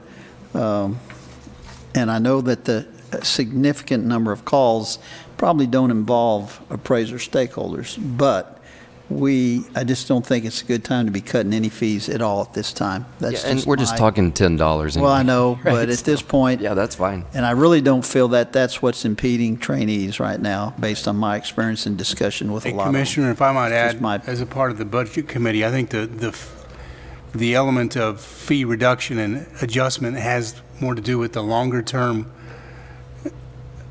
plan of dealing with the added salaries that have presented today. Within this year, we're dealing more with amending the budget by moving some money from the education fund. Let's kind of revisit, because while in our meeting we did discuss changing fees, that was more related to a longer-term plan and some options that are being discussed and aren't being presented to the board for approval today. Is that the way I understand that? So that is the case, sir. So that particular discussion, I want to make sure of two things. So one is that it's absolutely true. This does not deal with the timing. It simply was the recommendation from the report, and the vote was that it's not in a motion on timing yet. To consider that. So that was and it was recommended that it be considered, not necessarily that it be adopted immediately, okay? Because even any fee reduction, so I want to make two things clear about that, is any fee reduction is a change to the rule, so it would be proposed. The first time it could be proposed is May. The first time it could be adopted is August, and be dealt with in next year's budget. It would affect next year's budget, not this year. So that's number one. The second thing that I just do want to make clear about, although, and that's less than $1,500, but the impact. The other impact is more. It has a greater financial impact, still less than $3,500, but it's a direct customer service improvement. And so I just wanted to make sure that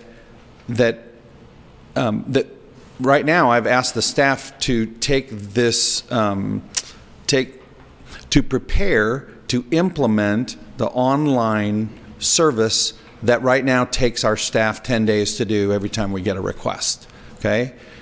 If we take that off the table, that now becomes a self-service thing, but it does have that small $3,500 impact because right now you have to fill out a form and send it in with $40. So that's another part of customer service that I just want to make sure that if we delay that, I just want to make sure it's very clear that that's what you want us to do, is to delay implementing that service because it has a small fiscal impact. So I think I answered all your questions. So the changes, the amendment to the budget that we're asking for deals primarily with the decision to outsource and the change in staff. That's correct. We're asking for an amendment to the budget to be able to reallocate some funds to be able to just pay for what we've voted on previously today. That's really what we're attacking today from an amendment to the budget standpoint. And the motion, just to be perfectly clear, the motion actually doesn't include any of those fee impacting items. No, it doesn't. From a motion that was prepared, it was just part of the report. So what is intended in the contemplated movement of $90,000 to the line item expenditure for professional fees and services? That's what's creating the confusion. I think that the confusion was created because we got into the Budget Committee's report, which talks about these recommendations with what to do with the reserve fund and possibly and discussing these fee reductions as well. I mean, that's where the confusion is, but the motion would have to be limited to amending the budget for that specific line item. Now, I will also add that the fee reduction is de minimis in the grand scheme of things, but I think that, again, we spoke yesterday about optics, and I think very soon the board will be considering and discussing fee increases across the board. And so I will say that having not heard from the appraiser side of things, since none of us are appraisers, it seemed to us that such a small fee reduction, it's not going to make a huge impact on our budget, but the optics of it are positive, especially if the plan moving forward may consider some fee increases. So I think that that would be positive from the stakeholder standpoint.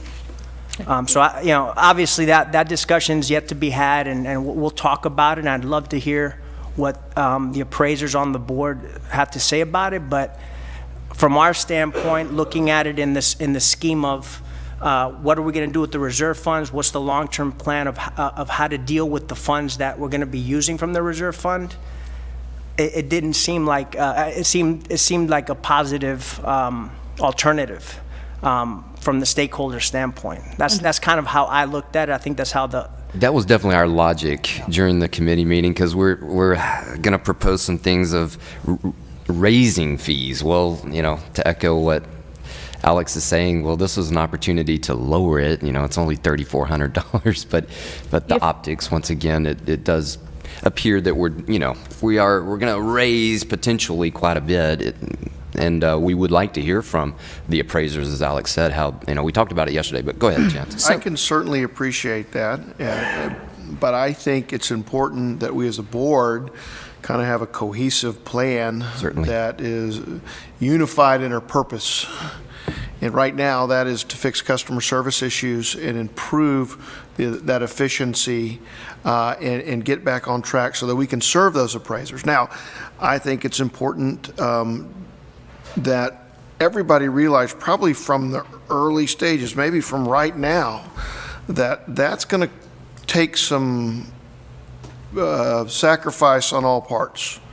And what that means is that's going to take some additional revenue that we're going to have to raise from those license holders. Right. And I think, and I really do see your point about optics, but I also see that you can kind of have the counter of that, where you have kind of a flip-flopping. We're going to lower fees, then raise. We're going to lower the little fees, and we're going to raise the big fees. And I can see that might be counterproductive.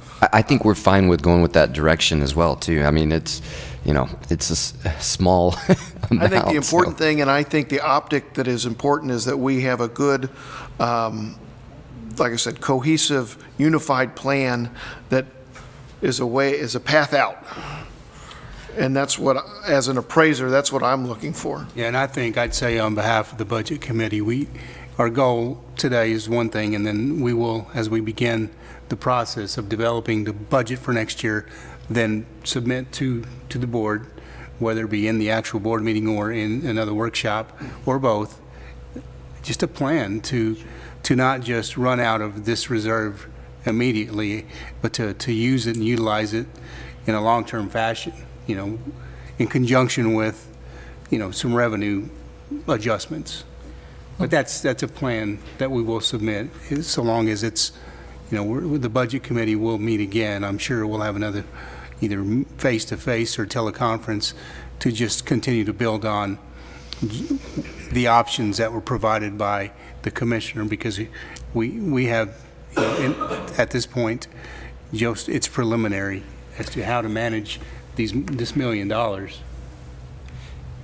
Yeah, and I would just add to that, I don't think that the intention of the report was to kind of drive the conversation. I mean, I'm a little concerned that we're focusing on this small amount of fee reduction, when I think from the report it's obvious that the Budget Committee's priority here is customer service related.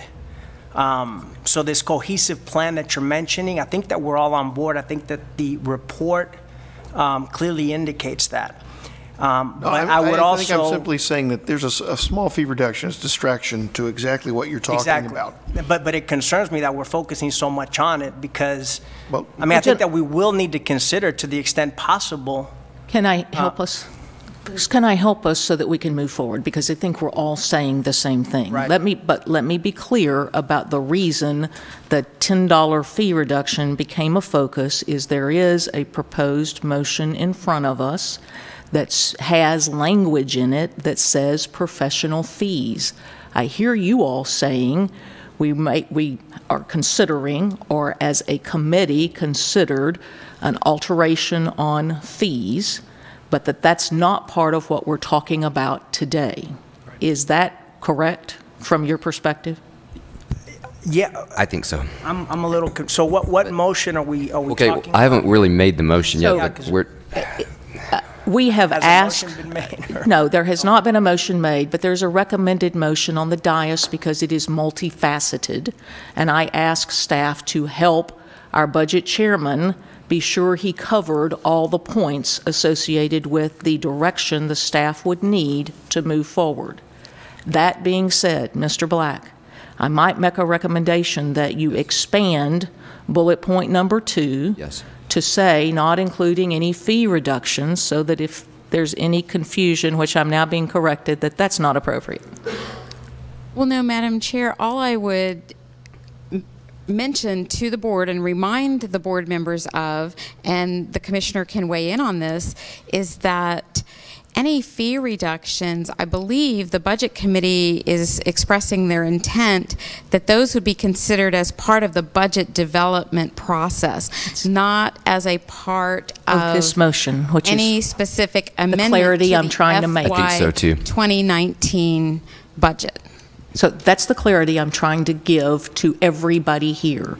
So I don't When- even know that it needs to be addressed necessarily in this motion. Correct. When Board Member Bolton and Ms. Lynch weigh in, they don't want you to do fee reductions because they hear you making a budget report that includes future things that are not necessarily going to be considered today.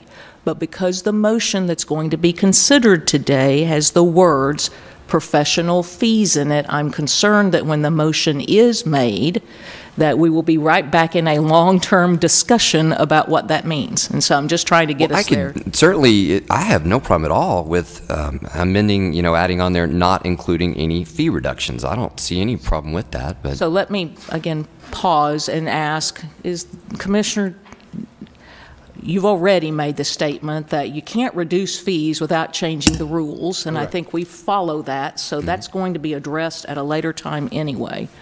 I'm inclined to try and get a motion on the table so that we can be specific about. Well, I can let her rip if you want. Wait just a minute. I've got a board member to the left that would like to speak and a general counsel that would like to speak. I thought I had this thing down, but now that, I don't understand why we're talking about fees. I thought we were talking about an amendment to the budget. That's. I would So just. why are fees even being discussed? I think I'd Mr. like to add that the fees, the reason why I guess fees are being discussed is because the question was posed about a fee reduction.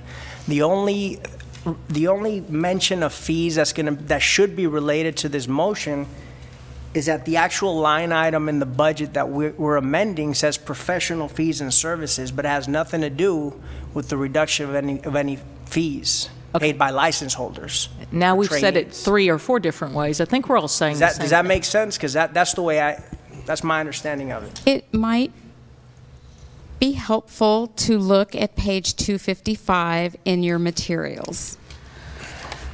I think we're clear, but if I'm not, if I'm wrong about that, Board Member Bolton and Ms. Lynch, is it clear now that I'm good. the report given is not the same thing as the recommended motion?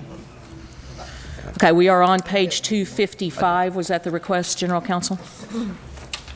I think what General Counsel was just pointing out, as Mr. Sostre did, that the motion appropriately mentions professional fees because that's the line item that is proposing to be amended, and I think the chair's admonition to not confuse that with the fee discussion based on what was in the committee's report, but not intended to be included in the motion. I think that was just your admonition to make sure. Precisely. And I didn't, because the motion addresses professional fees, that is not a proposed recommendation of reducing a fee. That's not the step in the process that we are at. Correct. Certainly. All right. I think probably it would be appropriate to open the floor for a motion so we start trying to get some clarity here.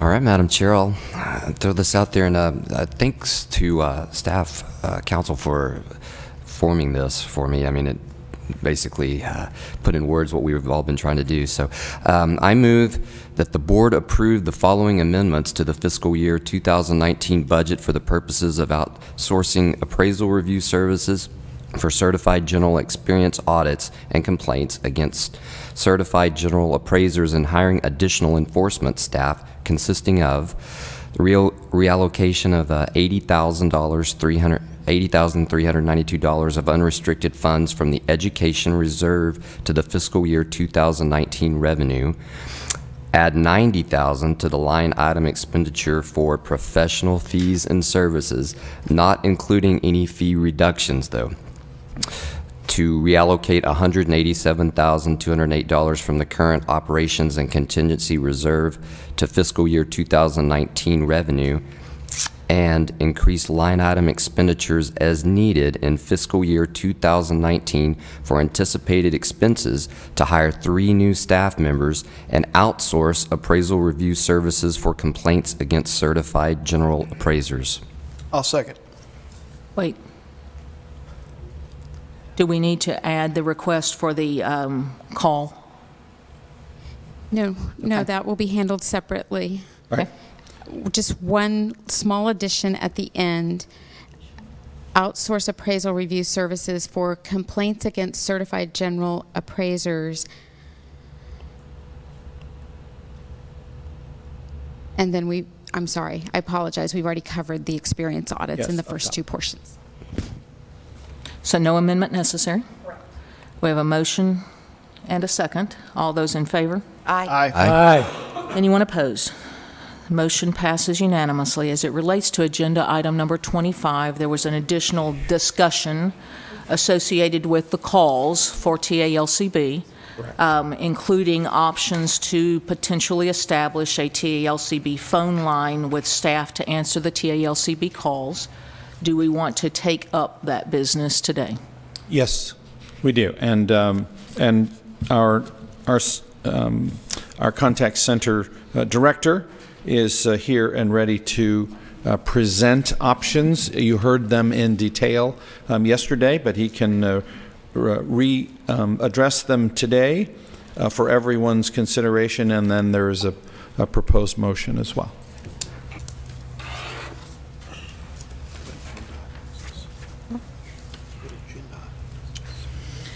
It's a continuation of agenda item number 25 for those that are confused, because I believe that is the best place for it.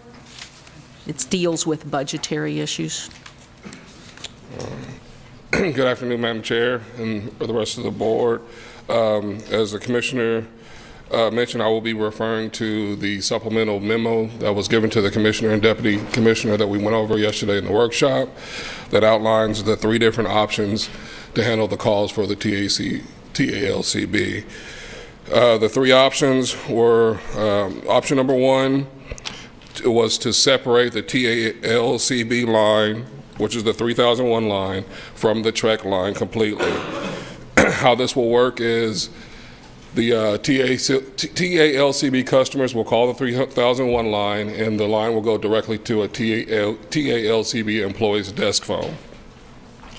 Of course, some of the opportunities for this would be that the calls will not need to wait in line with the TREC calls, and the TALCB employee will be able to address all emails within 2 business days, because they'll handle phone calls and emails for the board. Some of the challenges for this would be we will not be able to track the hold times and unable to track the talk times for the customers that call in. And also, if the employee is away from their desk, the calls will have to be routed to a voicemail or forwarded to another employee's desk phone. If the employee is on a call, the next caller will have to wait in line or be routed to a voicemail as well. Our courtesy callback feature will not be available if we go this option, and we will not have the ability to monitor the calls for quality.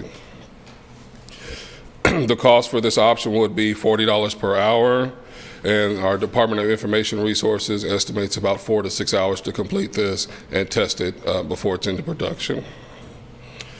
Some things to think about for that option is that the TALCB employee, if they are new to the agency, they will have to be trained, and that'll be about a 4 to 6 week turnaround time before they're able to take calls. Any questions about that option? All right. The second option would be the second option would be that the TREC line and the TALCB line will still be together, but the customer for the board will have the option to select, let's say option number 1, to speak with the board, and the calls will be routed to a TALCB phone group. The phone group will allow multiple employees to answer that phone. These will be pre-existing TALCB employees that will be able to handle the phone. So that way they'll be able to cover breaks and lunches, and if one employee is out sick, there'll be others there. This is currently used with our enforcement section for the TREC side.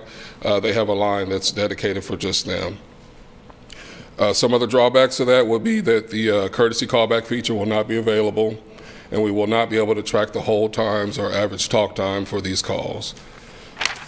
The cost for doing that will be the same as the previous option, which is $40 per hour, estimated about 4 to 6 hours to program and implement and test. The third option will be to create a designated option in the call tree for TALCB calls. These calls will have a higher priority level setting, and RCS staff will have a primary and backup to handle all these calls. Like I said, they will have a higher priority level, and then they'll move to a separate queue different from the TREC calls. The courtesy callback feature will be available with this option. There will be a lower hold time for the TALCB calls, and multiple TREC and TALCB employees are able to staff this queue. We'll be able to move in, as the need arises, we'll be able to put more people in this queue in order to help the calls. We also anticipate that the TREC calls may decrease a little bit because of the complexity of the board calls, and the calls stats, such as the hold time, handle time, abandoned call rate, all that will be able to be monitored with this option. One of the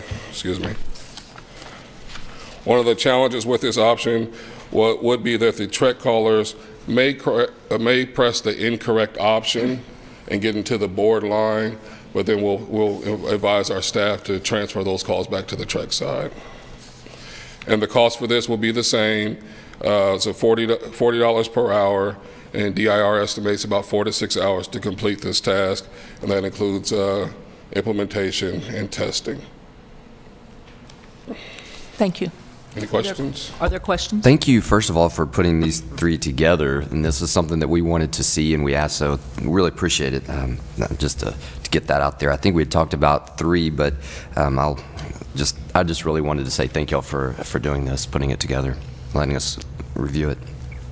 I move that the board approve option 3 is presented and authorize payment of the cost needed to reprogram the telephone queue and direct staff to gather and present data regarding incoming TALCB calls and the cost of providing services to handle those TALCB calls to the board for future study and evaluation. Second. A motion by Ms. Lynch, second by Mr. Black. Discussion? All those in favor? Aye. Anyone opposed? Motion passes unanimously. Agenda item number 26. Thank you for the information. Discussion regarding internal audit and Public Funds Investment Act compliance. Madam Chair.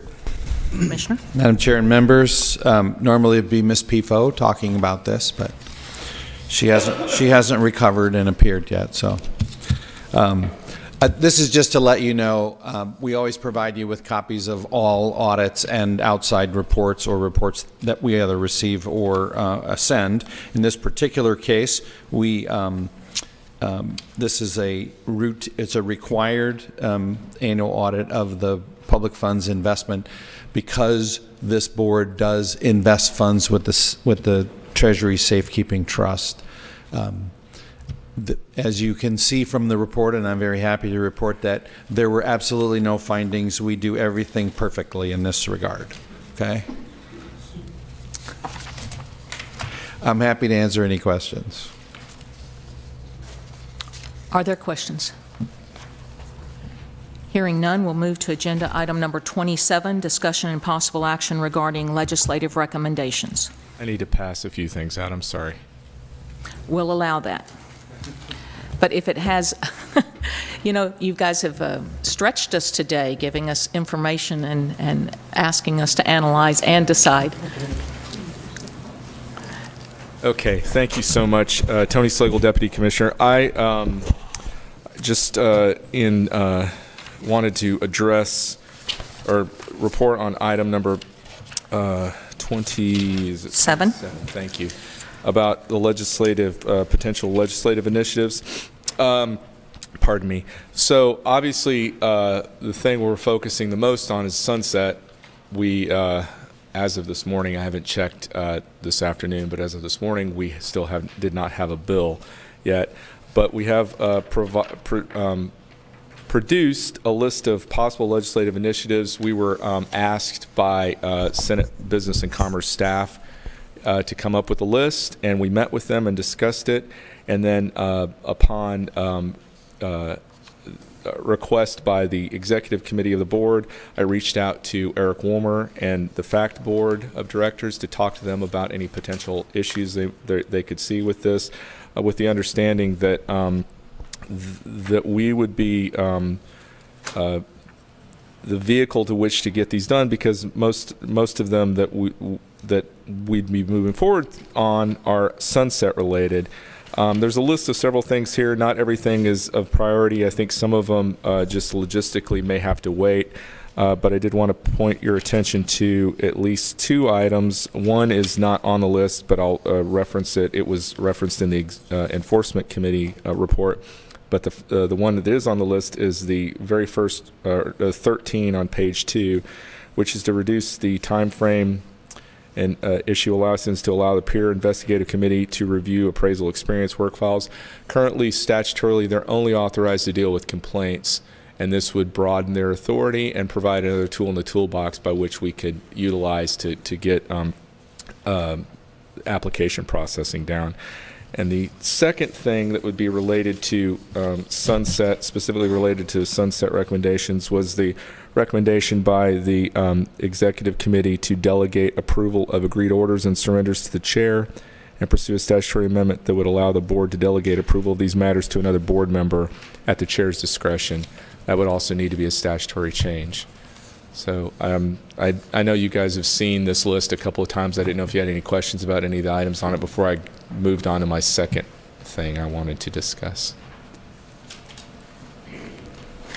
Thank you, Tony. Now it appears that we are good with the information that you've handed us. So your second item? Second item is a list of bills that we are tracking. I want to first apologize. There was a bill that I became aware of this morning that was filed earlier this week that addresses specifically SDSI's, an SDSI agency's ability to purchase property, and I have typed up a quick summary and provided it as a type. You'll notice it was quick enough that I repeated a line, so I apologize for that. But essentially, this bill sets up a process by which any SDSI agency that would be seeking to purchase a building or purchase property or start the construction of a building, sets up a process by which they need to get written approval from the governor's office and what they need to do to get that written approval, such as submit a detailed description of the proposed project to the Facilities Commission, request an analysis of any available properties already in Texas that would meet the needs,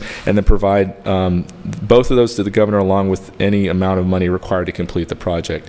That's the new language. The bill also speaks to any funds that are currently allocated by any existing SDSI agencies for this purpose, and states that any funds that are allocated for either purchasing property or building a building prior to the effective date of the bill, which is September, drafted right now, September 1st, 2019, that at that point, the agency would need to submit to the governor a detailed description of the proposed project, including the amount of the money previously allocated by the agency and any additional funds that would be needed to complete it. And it prohibits the agency from allocating any additional funds until they receive written approval from the governor's office. So again, I apologize that I did not have that sooner for your discussion on these matters, but we have it now. So. And that was filed, just for your information, by the chair of the Sunset Commission, Senator Birdwell. Any questions about that? Okay. So the next item, I'm just going to briefly go through these, but the next item, there again, every year there's several property tax bills filed, and sometimes they deal directly with our license holders, sometimes they don't. We don't have any that directly deal with the authority of the board, but this one bill I mentioned here, which is HB 1333, does require appraisal districts to maintain a list of people that will provide help to homeowners for free, and on that list is included real estate agents and appraisers, and then that list would become available upon request by a homeowner. So it doesn't require the license holders to provide those services for free, but if they would, they can be added to that list. The next section, any questions on that? Okay. The next section deals with the rulemaking authority of the bill, of the board. There is HB 415, which deals with the requirements additional requirements that the board would need to do regarding any adverse economic effects on small businesses, micro businesses, rural communities.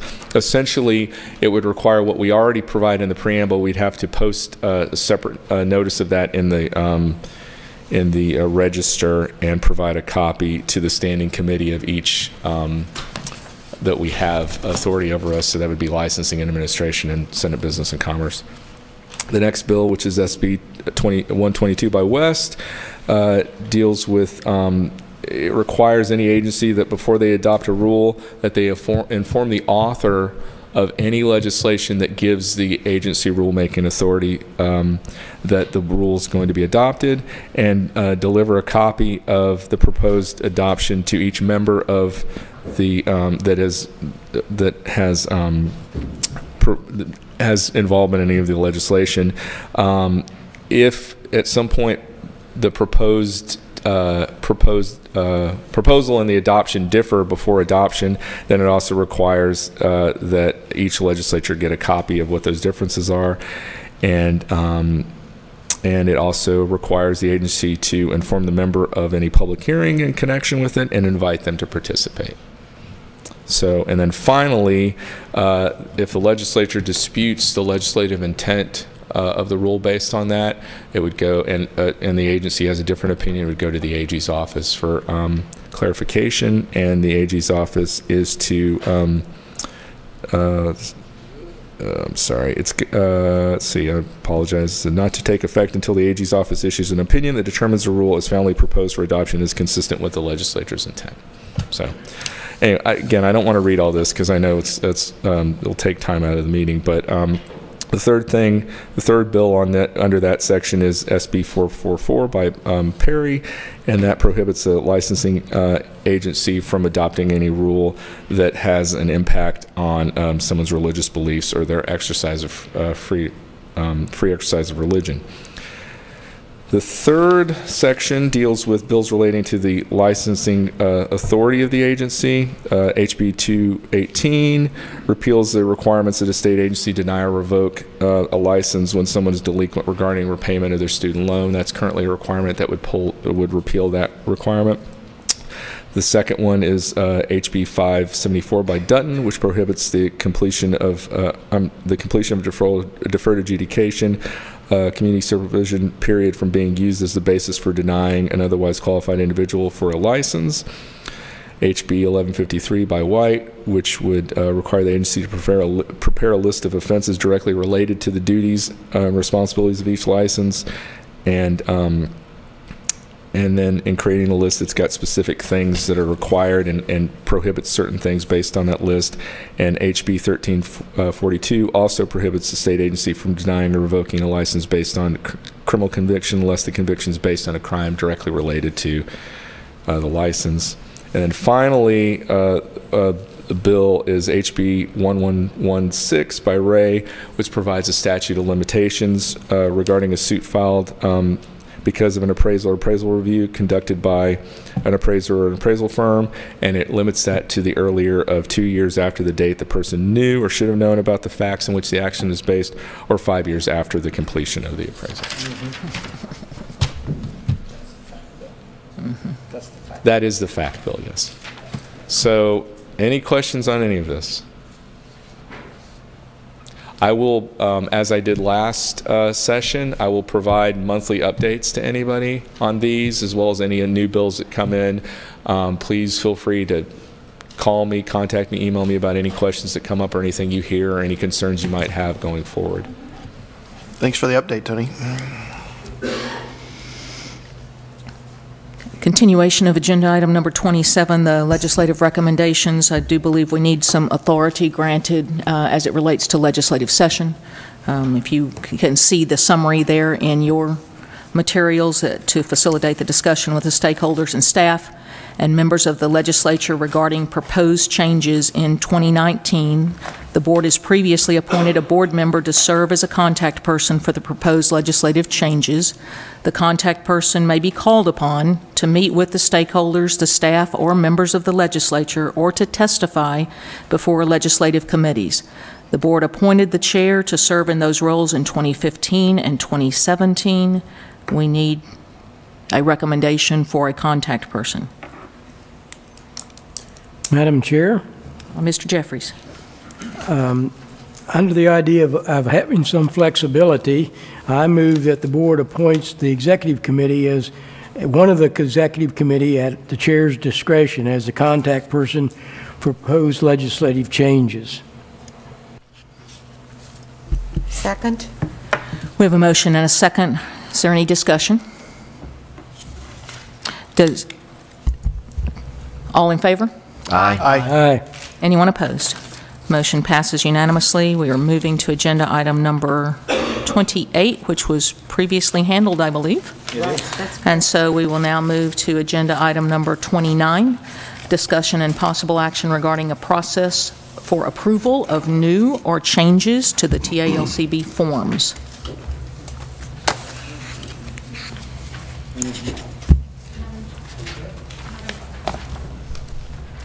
It's all right, just talk loud. Or turn it on. Or turn it on.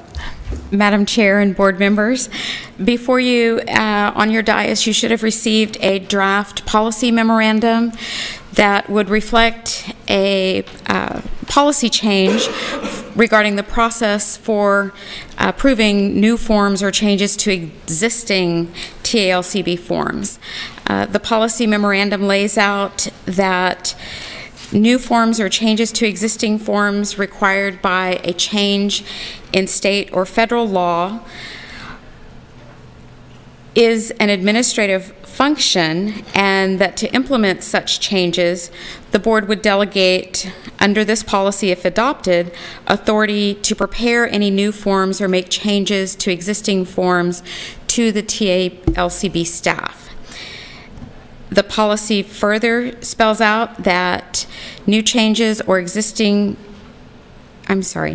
forms or changes to existing forms that are required as part of a change to TALCB rules is also an administrative function, and the board would therefore adopt a recommended motion template to be used when new forms or changes to existing forms are required by a change to the TALCB rules, and that recommended template is detailed in the policy before you.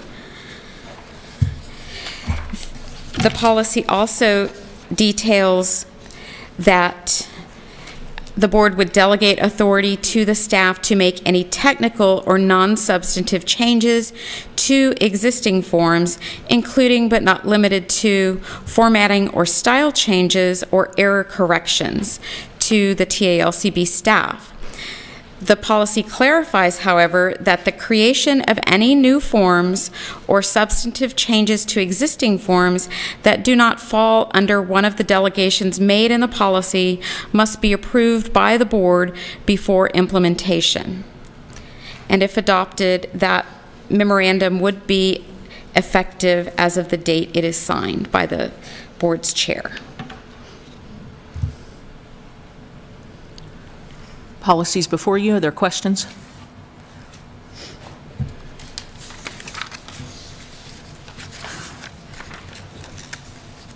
It's listed as an action item, which means I need a motion.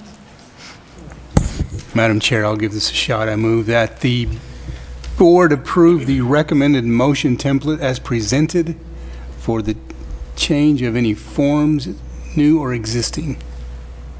I'll second that. We have a motion and a second. The floor is open for discussion. I appreciate the emotion.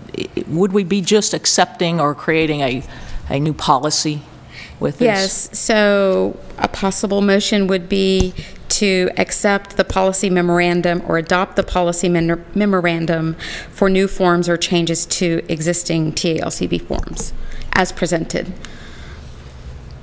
Would you like to amend your motion, Mr. Thus amended. So, Thus seconded. okay, we have an amended motion and second. Any additional discussion? All those in favor? Aye. Anyone opposed?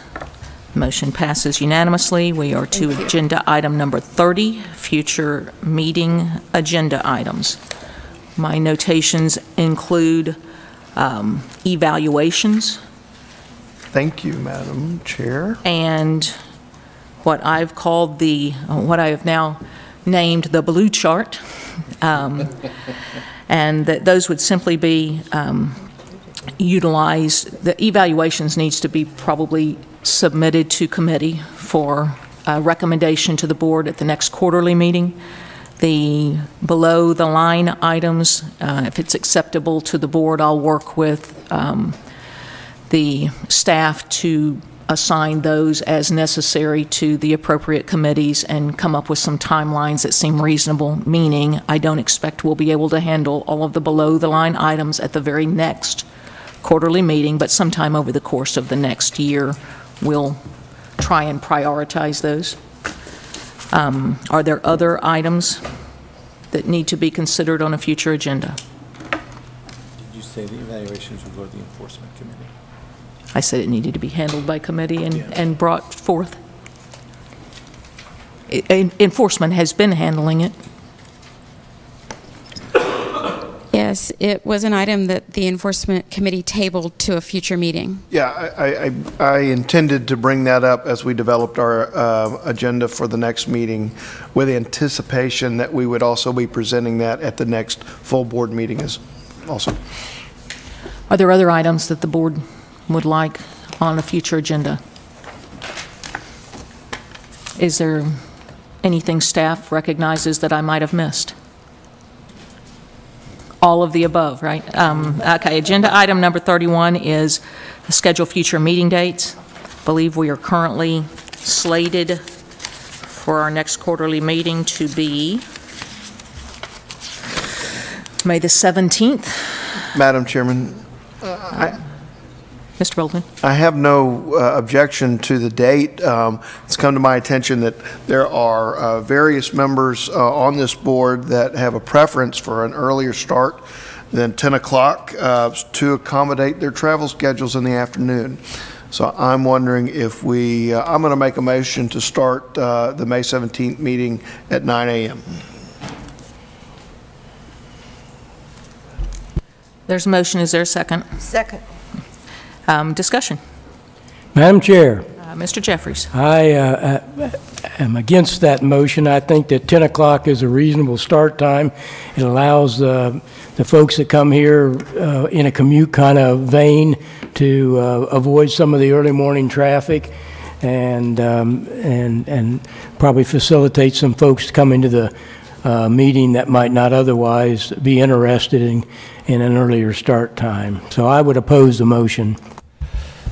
I'll jump in, weigh in a little bit here. I'm good with about any time y'all want to do it, but I can understand, specifically for Martha, how difficult it is to get back to El Paso. For those of us out in West Texas, myself and Tony, we're about a 6-hour travel time, whether we fly or drive. So I just soon drive, and it's fine with me. But for Martha, I mean, if she doesn't get out of here by 4 o'clock, then she's going to have a hard time getting home. I think that's kind of the idea behind it, I believe, is, you know, to maybe help the meetings not run over. So just to weigh in, but I'm comfortable with whatever. 9 o'clock start time is fine with me, if that will help out our board members.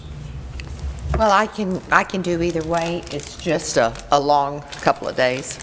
In which case, I would also agree with Board Member Jeffries. I think that to the extent that we can accommodate the public that might want to arrive and speak, I could arrive at any time. I also commute, but I think that a later start date gives folks a little more time should they want to appear here.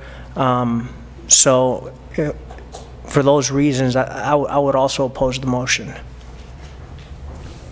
Okay. We can vote it is. Yeah. It's certainly the floor. There is a motion on the floor for a start time at 9 a.m. All those in favor? Aye. Aye. Aye. Okay, let's do it by show of hands because it's going to be difficult, I think. Those in favor of a 9 a.m. start time? Those opposed? And I don't care. I say 9:30. I'm teasing. So the motion carries with a 9 a.m. start time for the May meeting. Well, and I'd say let's try it once, and if we really do have issues, then we can revisit it. The motion was made for a single meeting, so we will continue to address it, I do believe. Is there any difficulty as it relates to facilities at a 9 a.m. start time? Okay. No, we reserve for the whole day, so. Madam Chair, I have another request. Yes, ma'am. I will be traveling internationally on May 17th, and I request an excused absence. So maybe you could start that next meeting. You and Mr. Bolton should have communicated, right? All right, so your meeting you're not going to be. That's right. Wait a second. Okay, well, the action has already been taken, so staff has received, I'm sure, that action. We'll do a 9 o'clock start time. That was Clayton-esque. Would you like to change the recommended start date since the person requesting the time frame is not going to be at the May meeting? Should we move it back to 10? Hey, can we talk about fees again? That was a lot easier. You know, there's something to be said for the fact that when we're together for more than 48 hours, I lose all control. So sure, let's talk about fees. No, sincerely, before you depart, I would like there to be some clarity for staff. If Ms. Lynch, who was worried about the travel time, is not going to be present in May, and we did have some opposition to that, is everyone comfortable with starting at 10 o'clock in May? And we'll continue the arm twisting and Certainly. Consideration for the future meeting. Madam Chair, I respectively yes, make it go away. Please make it go away. Yes, 10 o'clock is fine, 9 or 10. Action, Yeah. and so I'm not sure that all I in, have excused absence. all in favor of rescinding the motion previously requesting the start time for the May meeting at 9 o'clock? Say aye. Aye. Anybody opposed? Motion passes unanimously. There is no, if there is, More schedules. oh yeah, future meeting date. Mr. Black, do you have any conflicts as we move forward? I have none. Madam Chair, if I might offer two clarifications and requests, or reminder. Our default, of course, is the third Friday of the middle month of the quarter. So if you look at your calendar, That would be August the 16th. However, in the month of August, our general counsel is an administrative law expert. That's her area of expertise. And it just turns out that the 3-day CLE for that includes that day. And so to accommodate her, I would request, if possible, that we move that to the 23rd of August, the following Friday, if that's okay. Works fine for me. And maybe at 9 o'clock, but we'll see. Maybe. We'll talk about that in May when you're not here. Every other. The one other thing, well, I'll leave that open, make sure you guys are okay with it. Okay? Sure. Everybody good with that date, meeting date? 23rd? Yes, sir. Okay, good, wonderful. And then secondly, per the board's policy in November, the default meeting date would be Friday, the 15th of November, and a workshop the day before on the 14th of November. So please circle all of those dates on your calendar. We'll talk about them again as we move forward. But I just wanted to go ahead and get those on your calendar. So it's November 14th and 15th. 14th and 15th. Excellent. 28. Okay. Are you sure? That's perfect. My family will love this. You have hit my twin's birthday and my husband's birthday. It's perfect. Yeah, that's right. Bring them along. Yeah, bring them along. Usually it's right before Thanksgiving. Okay. Any additional business before this board? Hearing none, we'll consider ourselves adjourned at 2:22. All right. Thank you all.